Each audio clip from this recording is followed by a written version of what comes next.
प्रतीत हुआ कि उन्होंने व्यक्तिगत रूप से इसका अनुभव किया है। हे। उस समय यह आपकी गलती थी कि आप इतने ऊब गए थे और वास्तव में आपने पर्पल ब्लड गैनोडर्मा को निकाल लिया, जिसे प्राप्त करने में आपको इतनी मेहनत करनी पड़ी थी, और इसके बारे में दूसरों के सामने शेखी बघारी। तस्क तस्क, लेकिन वह बूढ़ा आदमी गूते वास्तव में धैर्यवान है। उसने वास्तव में आपको परेशान करने में पूरा 1 साल बिता दिया। हाँ, ऐसा लग रहा था जैसे उसे अतीत की कोई दिलचस्प बात याद आ गई हो। एओतुओ ने फ्रैंक के दुर्भाग्य पर खुशी जताई। उफ। फ्रैंक का सिर उदास विचारों से भरा हुआ था और वह असहाय होकर उसे हिला रहा था। ओह, आपका स्तर उससे ऊंचा है, फिर भी वह इतना अहंकारी होने का साहस कर रहा है। उनके चेहरों पर असहाय भावों को देखते हुए जियोयान ने संदेहपूर्ण तरीके से पूछा। हमारा स्तर वास्तव में उससे थोड़ा ऊपर है, लेकिन उस लड़के का एक अद्भुत भाई है। पूरे जियामा साम्राज्य में कौन उसे अपमानित करने की हिम्मत करेगा? फ्रैंक फूट फूट कर हंसा। भाई? कौन? फ्रैंक का स्पष्टीकरण सुनकर जियोयान को बहुत जिज्ञासा हुई। जियामा साम्राज्य में ऐसा कौन था जिसके पास ऐसी क्षमता थी कि 2 स्तर 4 के कीमियागर भी उसके भाई को भड़काने की हिम्मत नहीं कर सके? एक टीम में गोली राजा गु है। अपनी आंखें घुमाते हुए एओतुओ ने अपने होठों को सिकुड़ते हुए कहा, अगर उसका भाई उसका साथ नहीं देता, तो गूते के सभी खजाने अनगिनत बार लोगों द्वारा चुरा लिए गए होते। ओह, गु है। कोई आश्चर्य नहीं। क्षण भर के लिए शांत रहने के बाद जियाओयान ने अपना सिर हिलाया और उसे एहसास हुआ। जियामा साम्राज्य में गोली राजा गुहे के पास वास्तव में ऐसी विशाल क्षमता थी। सौभाग्य से, हालांकि वह बुरा आदमी बहुत परेशान करने वाला हो सकता है, उसका चरित्र बुरा नहीं है। बात बस इतनी है कि वह बेहद जिद्दी है और वह उन लोगों से सबसे ज्यादा नफरत करता है जो उसके सामने गुहे का जिक्र करते हैं। यद्यपि वह जानता है कि वह अब तक जीवित रहने में सक्षम है, इसका कारण गुहे की मदद से संबंधित है। यदि कोई उसके सामने गुहे का जिक्र करता है, तो वह तुरंत उस व्यक्ति को भगा देगा। इसलिए आपको बहुत सावधान रहना चाहिए कि वह क्रोधित न हो जाए। अन्यथा, भले ही आप एक अत्यंत दुर्लभ और अद्वितीय घटक निकाल लें, आपको इसे आई स्पिरिट कोल्ड फाउंटेन के साथ बदलने में कठिनाई होगी। फ्रैंक ने चेतावनी दी। क्या वह ब्लैक रॉक सिटी में है? जियोयान ने उत्सुकता से पूछा। हाँ। अपना सिर हिलाते हुए और मुस्कुराते हुए एओतुओ ने जियोयान की ओर देखा और पूछा, क्या तुम सच में उससे मिलने का इरादा रखते हो? कोई विकल्प नहीं। मुझे सचमुच आई स्पिरिट कोल्ड फाउंटेन की जरूरत है। भले ही वह बहुत अधिक कीमत मांगे, लेकिन अगर यह ऐसी चीज है जिसे मैं निकाल सकता हूं, तो मुझे डर है कि वह मुझे धोखा देगा। जियोयान ने असहायता से अपना सिर हिलाया और कड़वी मुस्कान दी। कितना दयनीय आदमी है। अन्य लोग तो उससे प्लेग की तरह बचना चाहते हैं, लेकिन आप उसके सामने वाले दरवाजे पर जा रहे हैं। सहानुभूति के साथ जियोयान के कंधे को थपथपाने के बाद एओतुओ ने अपना सिर घुमाया, फ्रैंक का सामना किया और कहा, फिर मैं जियोयान को उस बूढ़े आदमी से मिलने लाऊंगा। मुझे संदेह है कि आप उससे मिलने के लिए बहुत इच्छुक हैं। जाना। बस जाओ। जब आप उसे देखें तो कृपया एक संदेश दे दें, यह बेहतर होगा कि वह हमारे अल्केमिस्ट एसोसिएशन में न आए। मैं नहीं चाहता कि मेरे अधीन आने वाली शाखा में हर एक व्यक्ति को उसकी आदतों के कारण खोना पड़े। अगर ऐसा हुआ, तो मैं उसमें गलती ढूंढूंगा, भले ही वह गुहे द्वारा संरक्षित हो। अपना हाथ लहराते हुए फ्रैंक बुदबुदाया। जाहिर है, वह अभी भी उस परेशान करने वाले आदमी से थोड़ा डर रहा था। हे। एओतुओ ने प्रसन्नतापूर्वक मुस्कुराते हुए कहा, चलो चलें। मेरे पीछे आओ, मैं तुम्हें उस आदमी तक ले जाऊंगा। हालांकि, आप सफल हो पाएंगे या नहीं, यह आप पर निर्भर करता है। ये सुनकर जियोयान ने जल्दी से सिर हिलाया। वह मन ही मन बहुत खुश हुआ। सौभाग्यवश, वह एक कीमियागर की परीक्षा देने के लिए आया था। अन्यथा, उसे आई स्पिरिट कोल्ड फाउंटेन की खोज में हर जगह भटकना पड़ता। कौन जानता है कि इसमें कितना समय लगेगा। एओतुओ के अल्केमिस्ट एसोसिएशन छोड़ने के बाद रास्ते में कई लोगों ने उदासीन दिखने वाले ग्रैंडमास्टर एओतुओ का सम्मानपूर्वक स्वागत किया। जब उनकी निगाहें जियाओयान पर पड़ी जो उनके पीछे पीछे आ रहा था, तो वे थोड़ा शांत हो गए। उनकी निगाहें काले लबादे पर घूमी जो दूसरे दर्जे के कीमियागर का प्रतिनिधित्व करता था। अंततः जब उनकी नज़र जियोयान के युवा चेहरे पर पड़ी तो वे थोड़ा चौंक गए। स्पष्टतः, जब उन्होंने ऐसे युवा द्वितीय श्रेणी के कीमियागर को देखा तो उनके हृदय दंग रह गए। रास्ते में चौंकने वाली निगाहों को अनदेखा करते हुए जियोयान ने एओतुओ का पीछा किया और ब्लैक रॉक सिटी की भ्रामक सड़कों पर 10 मोड़ लिए। अंततः वे शहर के दक्षिणी भाग में एक सुनसान कोने में पहुंचे जहां एक अजीब सी इमारत खड़ी थी। एओतुओ ने आह भरने से पहले अपना सिर उठाया और सामने स्थित अजीब इमारत की ओर देखने लगा। उसने अपना सिर घुमाया और जियोयान से कहा, यह वह जगह है जहां गुते रहता है। प्रवेश करने से पहले मैं आपको फिर से याद दिला दूंगा, बेहतर होगा कि आप अत्यधिक कीमत चुकाने के लिए तैयार रहें। ये सुनकर जियो यान केवल कड़वी मुस्कान के साथ अपना सिर हिला सका। एओ तुओ ने जियाओ यान को अपने पास बुलाया, वह 2 कदम आगे बढ़ा और घर का दरवाजा खोल दिया। हालांकि उनके प्रवेश करने से पहले एक क्रूर शक्ति ने घर के अंदर से सभी दिशाओं से काले रंग का पाउडर फेंकना शुरू कर दिया। अचानक घटी अप्रत्याशित घटना से जियो यान थोड़ा चौंक गया। वह सावधानीपूर्वक कुछ कदम पीछे हटा और अपने दाहिने हाथ से भारी जुबान शासक को पकड़कर अपने शरीर को झुका लिया। इससे पहले कि काले रंग का पाउडर कमरे के भीतर से बाहर निकल पाता, एओ तुओ ने अपने होठों को आपस में रगड़ा और अपनी आस्तीन को जोर से हिलाया। एक और भी अधिक क्रूर शक्ति प्रकट हुई और उसने सारा काला पाउडर उठा लिया तथा उसे वहीं वापस ले गई जहां से वह आया था। जैसे जैसे काला पाउडर धीरे धीरे बिखरता गया, उसके पीछे एक गंदा और अस्त व्यस्त कमरा दिखाई देने लगा। एओ तुओ ने उसका हाथ थपथपाया, उसका सिर झुकाया और सावधानी से जियो यान से कहा, ये बुरा आदमी लोगों को धोखा देने के लिए इस तरह की चीजें करना पसंद करता है। अभी जो काले रंग का पाउडर है, उससे लोगों को जहर तो नहीं होगा, लेकिन अगर किसी की त्वचा इसके संपर्क में आ जाए तो उसे भयंकर खुजली हो जाएगी। धीरे धीरे अपनी हथेली को रूलर के मूठ से छुड़ाते हुए जियो यान ने कड़वी मुस्कान के साथ अपना सिर हिलाया। ये बुरा आदमी वास्तव में असामान्य था। चल दर, मेरे पीछे आओ, किसी भी चीज को मत छुओ। एक मुस्कान के साथ एओ तुओ कमरे में चला गया। थोड़ी देर की हिचकिचाहट के बाद जियो यान भी उसके पीछे पीछे चला। जैसे ही वे अंधेरे कमरे में दाखिल हुए, दरवाजा अपने आप बंद हो गया। स्पष्ट ध्वनि सुनकर जियो यान ने एक बार फिर असहाय होकर अपना सिर हिलाया। उसकी नजर कमरे पर पड़ी जो कूड़े के ढेर जैसा था। वह एओ तुओ का पीछा करते हुए कुछ सड़ी हुई लकड़ी की सीढ़ियों पर चढ़ा जो इस तरह से हिल रही थी कि ऐसा लग रहा था कि वे गिरने वाली हैं। अंततः कुछ और अजीब हमलों का सामना करने के बाद वे सबसे ऊंची मंजिल पर पहुंचे। जब उन्होंने चढ़ाई पूरी कर ली तो जियो यान ने हल्की सांस छोड़ी। उसने अपना सिर उठाया और गलियारे के अंत में एक लकड़ी के दरवाजे की ओर देखा। एओ तुओ की ओर अपना सिर झुकाते हुए उसने पूछा, ये यही होना चाहिए, है न? एओ तुओ ने अपना सिर हिलाया। फिर उसने अपने कपड़े देखने के लिए उसे नीचे किया। सीढ़ियों से निकले संक्षारक तरल पदार्थ से कुछ छोटे छोटे छेद बन गए थे। अपने मुंह के कोने को हिलाते हुए उसने अपने दांत भींचे और कहा, ये बुरा कमीना। उचित दवा को परिष्कृत करना सीखने के बजाय वह बस उन चीजों के साथ खेलना पसंद करता है जो दूसरों को देखने लायक नहीं है। शिकायत सुनकर जियो यान के मुंह का कोना खुला रह गया और वह मन ही मन जोर से हंस पड़ा। उचित औषधि को परिष्कृत करने की यह क्या बकवास है? मेरी ये बातें किस प्रकार अनुचित हैं? तुम बूढ़े बदमाश, यह मत सोचो कि सिर्फ इसलिए कि तुम किमियागर एसोसिएशन के उपाध्यक्ष हो, मैं तुम्हें बाहर निकालने की हिम्मत नहीं करूंगा। जब जियाओ यान ठहाके मारकर हंस रहा था तो गलियारे के अंत में कमरे के भीतर से अचानक एक बूढ़ी आवाज डांटने लगी, तुम बूढ़े बदमाश हो।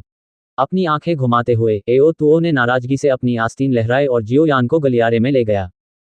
अंततः वे कमरे के बाहर एक स्थान पर पहुंचे।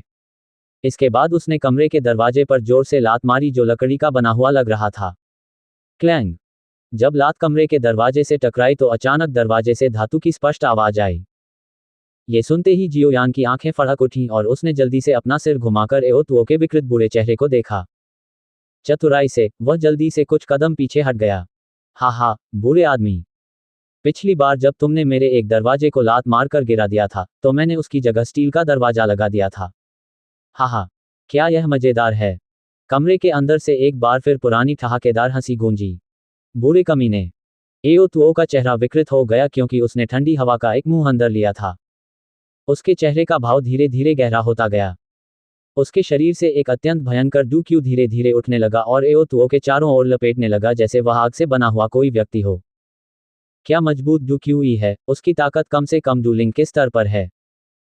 एओ तुओ के शरीर पर ऐंठते हुए गहरे पीले रंग के डूक्यू को देखकर जियो यान ने जल्दी से 2 कदम पीछे हट लिया और उसके दिल में आह भर गई। अपने शरीर को डूक्यूई से ढके हुए एओ तुओ ने एक बार फिर हिंसक रूप से स्टील के दरवाजे पर लात मारी। टकराना। गलियारे में आई गहरी दबी हुई आवाज के बाद दरवाजा उड़कर कमरे में आ गया। आह, बूढ़े कमीने, तुमने सचमुच ऐसा कर दिया। जैसे ही कमरे का दरवाजा खुला, अंदर से एक अजीब सी चीख की आवाज आई। हम्फ। एक स्पष्ट अभिव्यक्ति के साथ खर्राटे लेते हुए एओ तुओ कमरे में चला गया। उसके पैरों में कुछ समन्वय की कमी थी। उसकी नजर कमरे में घूमती हुई अंततः एक बूढ़े आदमी पर पड़ी जो नीरस कपड़े पहने हुए था। वह ठंडी मुस्कान के साथ मुस्कुराया। गूते, क्या तुम विश्वास करते हो कि मैं उन सभी चीजों के नाम कागज की पर्चियों पर लिख दूंगा जिन्हें तुम यहाँ छिपा रहे हो और बाहरी दुनिया को बता दूंगा? हे, मत करो, मैंने मजाक किया था। धमकी सुनकर भूरे रंग के धारीदार वस्त्र पहने बूढ़े व्यक्ति ने जल्दी से अपना हाथ हिलाया और क्षमायाचना करते हुए मुस्कुराया। हम्फ। अपनी आस्तीन लहराते हुए एओ तुओ ने मुड़कर दरवाजे के बाहर का रुख किया। अंदर आओ, जियाओ यान। आप किसी को साथ लाए हैं? तुम क्या करने की योजना बना रहे हो? एओ तुओ के व्यवहार को देखकर गूते की आंखें चौड़ी हो गईं और उसने सावधानी से भरे चेहरे के साथ कहा। अपने होठों को रगड़ते हुए एओ तुओ इस पागल व्यक्ति की परवाह करने में बहुत आलसी था। धीरे धीरे कमरे में चलते हुए जियोयान की नज़र आदतन अंदरूनी हिस्से पर पड़ी। जब उसकी नज़र कमरे में लगे क्रिस्टल काउंटर पर पड़ी तो उसके चेहरे पर आश्चर्य के भाव उभर आए। टीम में शामिल अग्नि हृदय 7 पत्ती फूल, रक्त क्रिस्टल घास, ब्लू हॉट रॉक। ये देखकर कि ये सभी दुर्लभ और कीमती चीजें वास्तव में यहाँ एकत्रित थीं, जियोयान का मुंह धीरे धीरे चौड़ा होने से नहीं बच सका। यहाँ का संग्रह कुछ ज्यादा ही समृद्ध था, है न? अरे लड़के, तुम क्या देख रहे हो? नाराज चुपचाप बीत गई। क्या तुम्हें मेरे खजानों के बारे में आसमान साफ होने लगा तो सोए हुए जियोयान ने समय पर अपनी आंखें खोली। गूते जल्दी से कूद गया। जंगल में रहने के इस काल के दौरान वह अपनी आंतरिक घड़ी को सही ढंग से नियंत्रित करने में सफल रहे। शर्मिंदा मुस्कान देते हुए एक रात जियोयान ने नींद के बाद हटा ली और उसके अंदर से आदमी थकावट पूरी तरह से गायब हो गई थी और उसकी जगह एक जबरदस्त कल्पना करना कठिन था कि यह पतला और कमजोर अपने बिस्तर से उठकर बैठ गया और अपने पैरों को एक दूसरे पर रखकर प्रशिक्षण मुद्रा में बैठ गया। फिर उसने एक बार फिर अपनी आंखें बंद कर ली। ग्रैंड मास्टर के शुरुआती घंटे अपने पूरे जीवन को प्रशिक्षित करने के लिए सबसे अच्छा समय था। इसके अलावा संग्रह का प्रशिक्षण प्रवाह के विपरीत नाव चलाने जैसा में कोई भी ऐसा नहीं है जिसकी यदि कोई आगे नहीं बढ़ेगा तो वह पीछे रह जाएगा। जियोयान ने मुस्कुराते हुए कहा, से प्रयास करने से ही कोई वास्तविक सफलता प्राप्त कर सकता है। हालांकि आपने जियोयान की बढ़ती हुई स्थिर सांसों के बाद जियोयान के चारों ओर की शांत हवा अचानक एक लहर की तरह काम करने लगी और चेहरे पर एक सतत धारा उत्सर्जित करने लगी। उसने अपना पिछले दिन के गहन प्रशिक्षण के बाद जियोयान की त्वचा स्पंज की तरह थी। आप यहाँ क्यों आए हैं? जब भी उसकी त्वचा का कोई हिस्सा उसके आसपास की दुखी हुई के संपर्क में आता तो उसके असंख्य छिद्र खुल जाते और लालच से दुखी हुई की निरंतर धारा को निगल जाते हुए पूछा। जबकि उसके रोमचत लालच से ढूंढने को निकल रहे थे। जियोयान के आसपास की अधिकांश आंखें उसकी सांस के माध्यम से उसके शरीर में समा रही थी, से भरी हुई थी। इसके बाद वे केवल पद्धति द्वारा पूर्ण निर्धारित कुछ विशेष रूप से चयनित खड़ा रह सकता था। बाद में इसे परिष्कृत किया गया और धीरे धीरे जियोयान ने अपने भीतर एक छोटे हमेशा लटकते चक्रवात के रूप में जमा कर दिया। कोई अजीब खजाना है जिसे वह प्रशिक्षण 1 घंटे से अधिक समय तक जारी रहा। अच्छा, जब खिड़की से आती हुई सूर्य की रोशनी से कमरा पूरी तरह से रोशन हो गया, तभी जियोयान अंततः रुका और अपना आंखों में एक चमक दिखाई दी जब उसने मुस्कुराते हुए कहा और दुर्गंधयुक्त सांस बाहर निकली। अंगूठी को गौर से देखा। जियोयान की काली आंखें धीरे धीरे खुली और उनके भीतर एक हल्की पीली रोशनी चमकी और फिर उसकी आंखों के सबसे गहरे हिस्से में गायब हो गई। मैं यहाँ पूछताछ करने आया हूँ। इस डर से मैं आधे साल में 5 सितारा दूल्हे बन सकता हूँ। उसकी आंखें गूते के चेहरे पर अप्रत्याशित रूप से ये कठिन प्रशिक्षण इतना प्रभावी है, मैं ये जानना चाहता हूँ। जियोयान ने आलस से हाथ बढ़ाया और अपने शरीर के भीतर से हड्डी टूटने की आवाज सुनकर जियोयान के चेहरे पर मुस्कान आ गई। शांत हो गया। आज मैं मैजिक बीस्ट पर्वत श्रृंखला में प्रवेश करूंगा। हिलाया। बिस्तर से कूदने के बाद नहीं है। तुम्हें गलत व्यक्ति मिल गया है। मेरे पास वह चीज नहीं है। ये देखकर कि गूते बचकानी हरकतें कर रहा था, जियोयान केवल कड़वी मुस्कान के साथ अपना सिर हिला सका। जब उन्होंने पहले आई स्पिरिट कोल्ड फाउंटेन का उल्लेख किया था तो उन्होंने स्पष्ट रूप से गूते के चेहरे पर आश्चर्य की झलक देखी थी। शायद गूते को इस बात पर आश्चर्य हुआ कि जियोयान को यह खबर कैसे मिली कि उसके पास आई स्पिरिट कोल्ड फाउंटेन है। बूढ़े आदमी, झूठ बोलना बंद करो। क्या तुमने मुझे इसके बारे में पिछली बार नहीं बताया था? आप किसी और से आई स्पिरिट कोल्ड फाउंटेन की एक छोटी बोतल प्राप्त करने में कामयाब रहे। मुझे अभी भी यह बात साफ साफ याद है। एओ तुओ ने मुस्कुराते हुए कहा। भाड़ में जाओ, तुम बूढ़े कमीने। बेहतर होगा कि आप भविष्य में मुझे यहाँ न ढूंढें। अपना झूठ उजागर होने पर गूते को अपमान के कारण तुरंत गुस्सा आ गया और उसने डांटना शुरू कर दिया। एओ तुओ ने अपना हाथ हिलाया और जियोयान से कहा, मैं तुम्हें पहले ही उसे देखने के लिए लाया हूँ। आप उसे आई स्पिरिट कोल्ड फाउंटेन सौंपने के लिए कैसे राजी करते हैं, ये पूरी तरह आप पर निर्भर है। मैं बाहर तुम्हारा इंतजार करूंगा। जैसे ही उसने ये शब्द कहे, एओ तुओ कमरे से बाहर चला गया। जब वह बाहर निकलने वाला था तो उसने दीवार के एक हिस्से पर हल्के से अपनी हथेली थपथपाई। उसके बाहर जाने के तुरंत बाद एक लकड़ी का दरवाजा धीरे धीरे दरवाजे से ऊपर उठ गया और कमरे के अंदर तक फैल गया। ये देखकर कि एओ तुओ चला गया है, जियोयान ने असहायता से सिर हिलाया। उसने हाथ हिलाकर कुर्सी पर जमी धूल को हटाया और फिर गूते के सामने बैठ गया।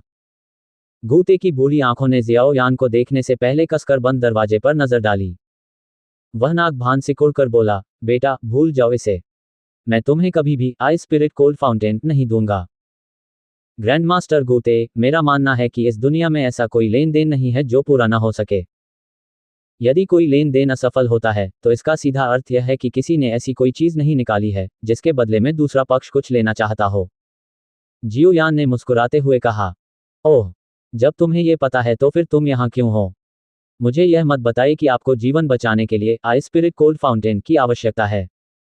मुझमें सहानुभूति की व्यर्थ भावनाएं नहीं हैं। अपनी गहरी काली भौहें उठाते हुए गूते ने जियो यान की ओर देखा।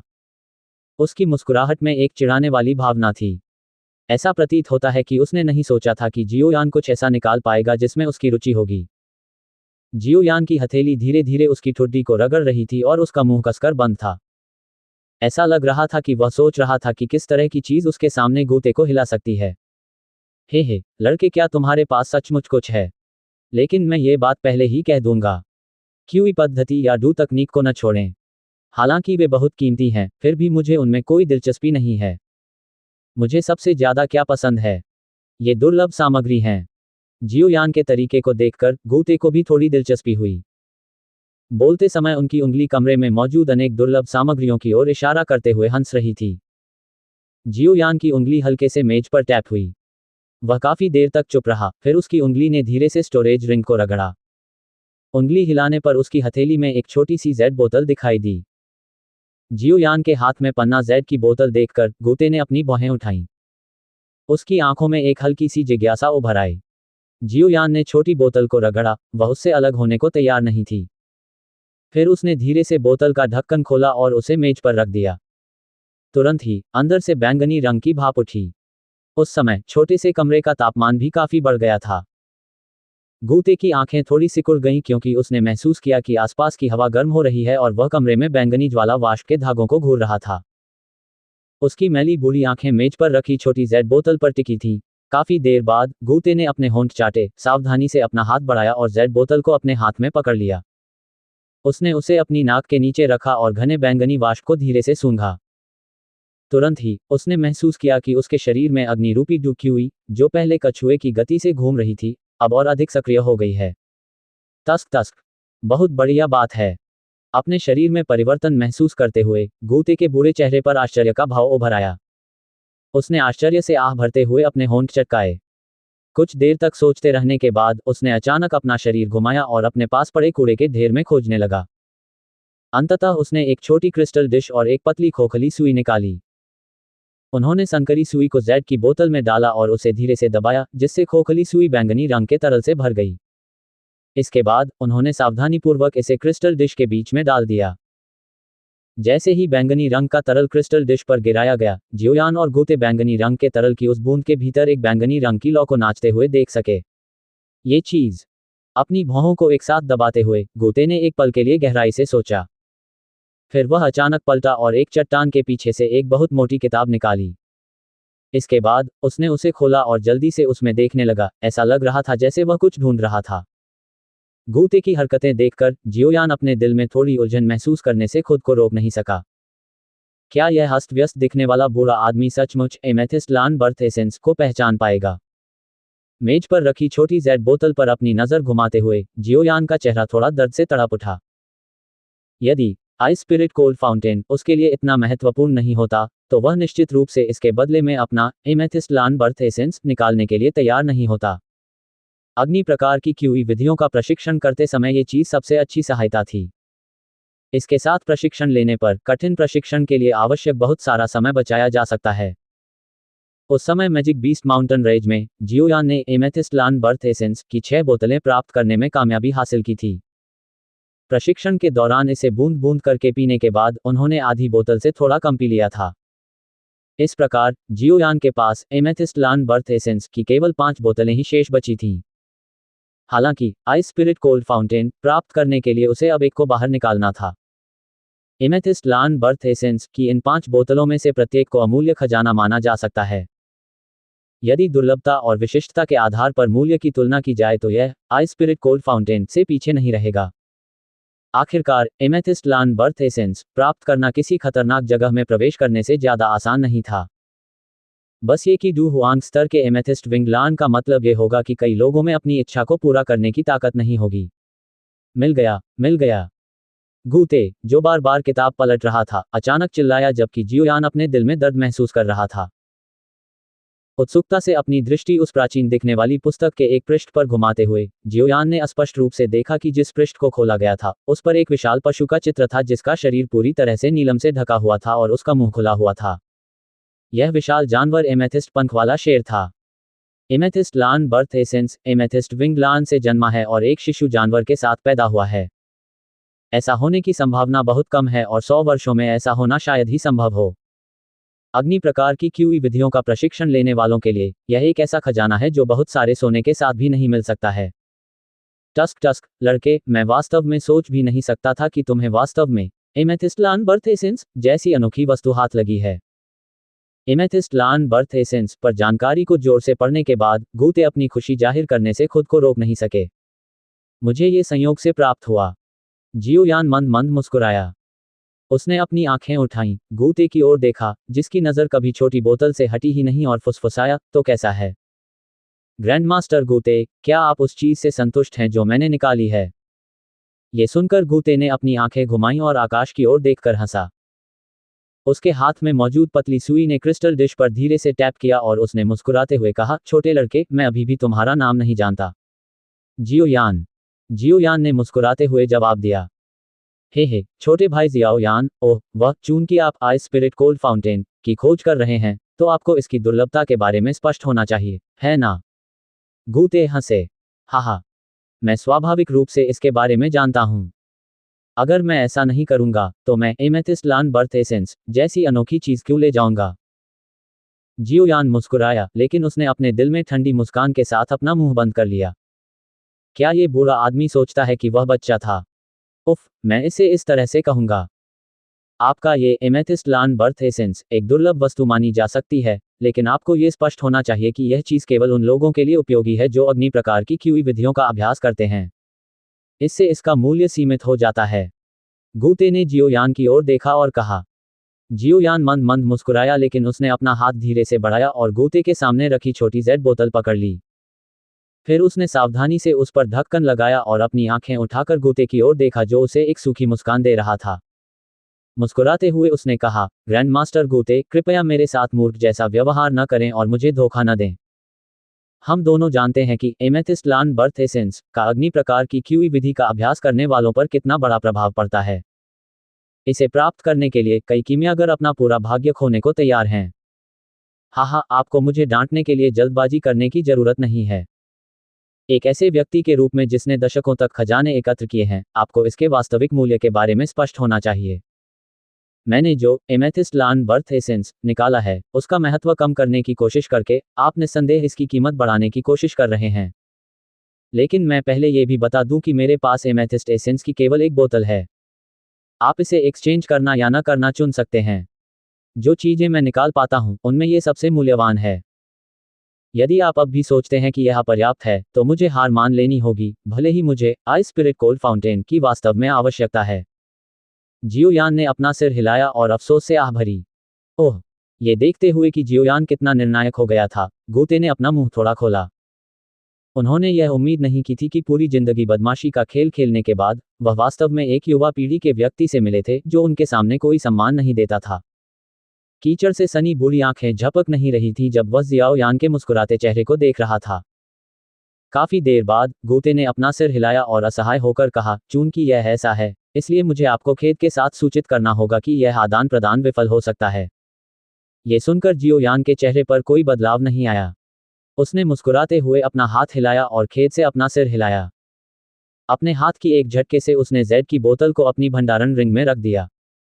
इसके बाद वह खड़ा हुआ, उसकी पीठ थपथपाए और मुस्कुराते हुए गूते से कहा, ग्रैंडमास्टर, आपको परेशान करने के लिए मुझे खेद है। ये ब्लैक रॉक सिटी में मेरा आखिरी दिन है। कल मैं जियामा साम्राज्य छोड़ सकता हूँ। उम्मीद है कि भविष्य में हमें साथ मिलकर व्यापार करने का मौका मिलेगा। ये शब्द कहने के बाद जियोयान ने मुड़कर स्वाभाविक और अनियंत्रित तरीके से काम किया और कमरे से बाहर चला गया। ये सुनकर कि जियोयान जियामा साम्राज्य छोड़ने वाला था, गूते की लंबी टांगों पर हथेलियां स्पष्ट रूप से कांप उठीं। हालांकि उसने तुरंत अपना मुंह नहीं खोला। उसकी आंखें जियोयान की पीठ पर गौर से देख रही थीं और उसके होंठ कांप रहे थे। कमरा पूरी तरह शांत था। केवल जियोयान के भारी कदमों की दबी हुई आवाज सुनी जा सकती थी। गूते की ओर पीठ करके जियोयान ने देखा कि कमरे का दरवाजा धीरे धीरे पास आ रहा है। उसके चेहरे पर जो मुस्कान बनी हुई थी, उस पर ठंडा पसीना भी आ गया था। उसे सचमुच आइस स्पिरिट कोल्ड फाउंटेन की जरूरत थी। हालांकि अगर वह इस स्थिति में पीछे हट गया तो चालाक भेड़िया जैसा गूते निश्चित रूप से उसे इसके लिए भारी कीमत चुकाने का अवसर नहीं छोड़ेगा। जब वह समय आएगा तो एमेथिस्ट लान बर्थ एसेंस की उनकी सीमित 5 बोतलों को एक बार फिर से छोटा करना पड़ सकता है।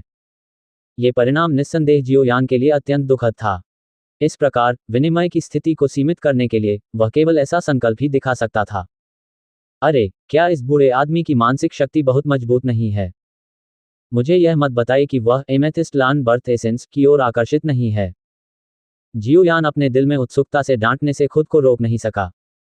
कमरे का दरवाजा पहले से ही बंद था, लेकिन उसके पीछे सब कुछ अभी भी शांत था।